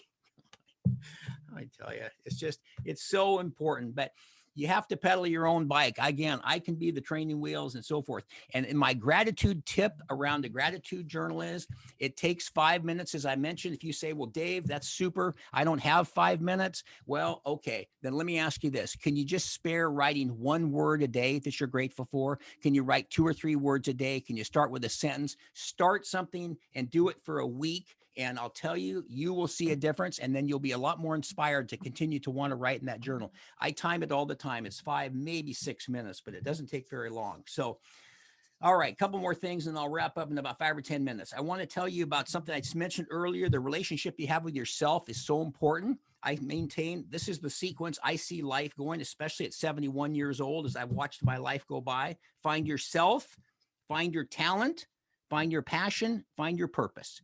So the relationship you have with yourself, a gratitude attitude or an attitude of gratitude, a gratitude journal, really looking at that card, a couple of those things that you wrote down today, every day will remind you to really reinforce that relationship you have with yourself.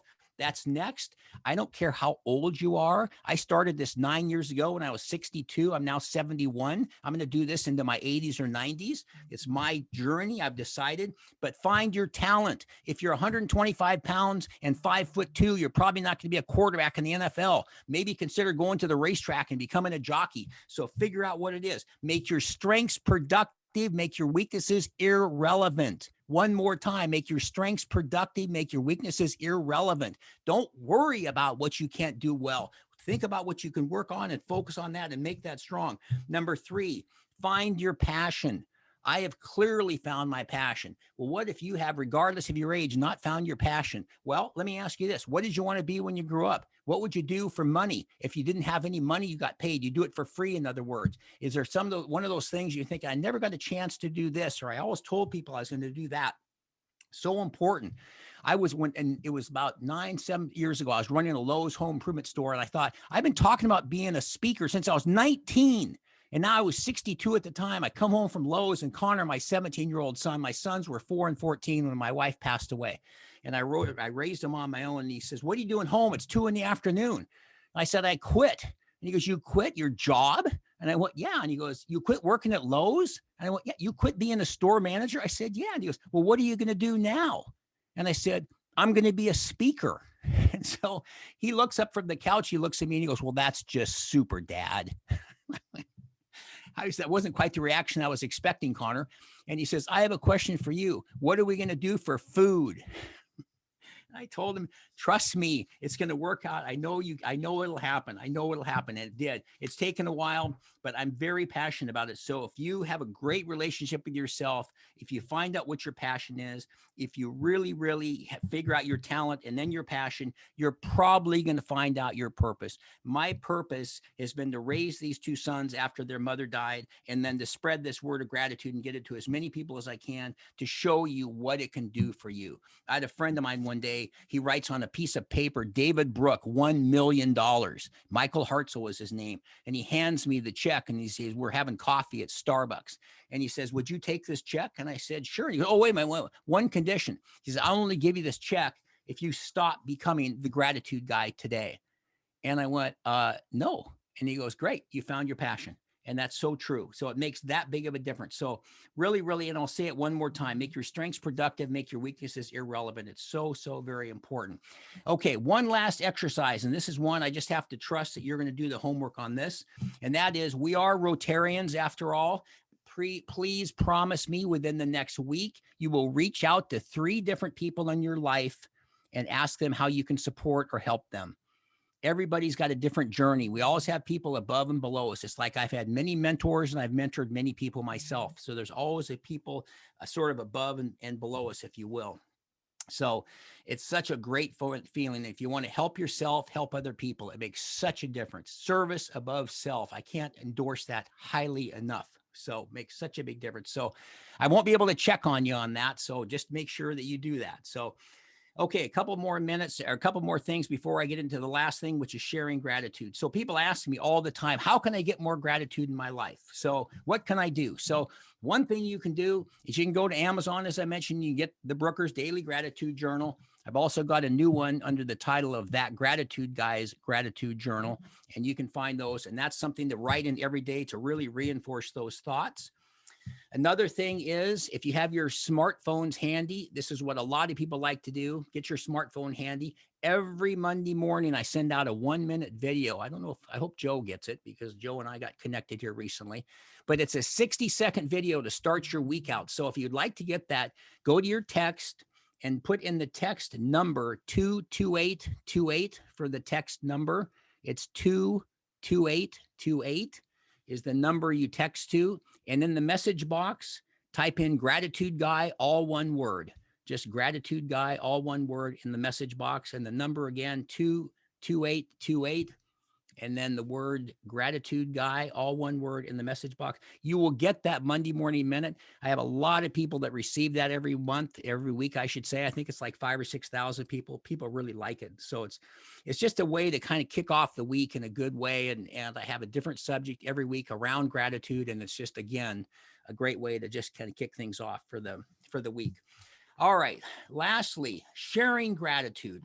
Anytime you find somebody who's really passionate about something that they do, you always find they want to share it with people. And I think if you get really good or really bad news, the first thing you want to do is share it with people. I mean, when you get good news, you want to call and tell somebody. I got a couple of brand new speaking gigs yesterday. I immediately called my son in San Diego and then my son in South Seattle to tell them the great news and what I was doing and so forth. But then if you also have bad news, you also want to share it to get support from people that are in your circle, if you will. So here's what we're going to do. You got those smartphones handy. This is called sharing some gratitude. And I call this the 4 T's: text, tweet, telephone, or tell. And it probably everybody's going to text is what I'm guessing. So here's what we're going to do. I want you to think about somebody in your life, and I'll give you 60 seconds to do this. And I want you to text somebody in your life and tell them how grateful you are to have them in your life. And I want you to please use the word grateful in the text. You can pick out whoever it is, simply whatever words you want to use, and let them know. And if you don't have a smartphone, just write a note and you can send the note later today or an email or something like that. But if you have a smartphone, we can do it right now. So text somebody in your life and tell them how grateful you are to have them in your life. And I'll have you do that right now. I'm going to give you 60 seconds. Go.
All right, there's 60 seconds. And if you want to send it to somebody else or you need more time, go ahead and do that when you have a moment. I'm going to wrap up here in a second. And I will tell, and then just as a reminder too, that phone number of mine, 206-371-8309. If you didn't get a chance to send me what you're grateful for, please do that. And then for the Monday morning minute, 22828. message gratitude guy, and you'll get the Monday Morning Minute. So I will tell you, I love this last exercise because I've seen people, and again, I miss being in person as we all do, but I noticed that people would come up to my book table in the past and they'd show me their phone from their text. And they go, look at my text. And so here's somebody who had sent somebody to tell them how grateful they were, right? And he shows me the phone and it says, I'm grateful for you too. What do you want? I'm thinking, goodness gracious, we're trying to spread some gratitude. This isn't about, I need something from you. Another one, he shows me the gratitude or the message in the text and it says, are you sure you sent this to the right person? But I remember once I was in a big performing center, I don't know what you call it, a hall, if you will, and there's all these seats, they go up at an angle. And I was on the stage behind the podium and we were doing this exercise, and there's a lady in the first row about 15 feet from me, and I could hear her. She was actually using it as a telephone, you know, something we don't do as much anymore, but I could hear her. And she says, hi, honey, I just want to let you know how grateful I am for you. And I'm assuming it was her husband. And I just appreciate you so much. And all the things you've done for me. And I'm just so incredibly grateful for you. And I don't know, some guy just told me to call you and tell you. Please don't do that. It's not about the gratitude guy. It's about you expressing. And she was using the grateful word 2 or 3 times. So very important. So I will tell you, it is such an important concept in my humble opinion as that gratitude guy. I think gratitude and the attitude of gratitude is one of the healthiest coping mechanisms, because we all need them. You can have in a world of so many unhealthy coping mechanisms. I lost my wife to a prescription pill overdose. She'd gotten hooked up or got Oxycontin and Vicodin and died at 38 years old. A lot of people are trying to cope with the madness of this last year and a half and life just in general. I think life is like a big roller coaster. I think that for all of us, and I think when we're down in the bottom, it doesn't feel very good. When we're up top, it's fantastic. And then we're going to be back in the bottom again. But when you're in the bottom again, you learn your life lessons probably more than any other time. And everybody wants to be back on top again. Who wouldn't be? But I just beg you to consider using gratitude as a concept, and especially a gratitude journal. But it'll help you focus on what you have versus what you don't have. For the last time I mentioned, gratitude turns what you have into enough.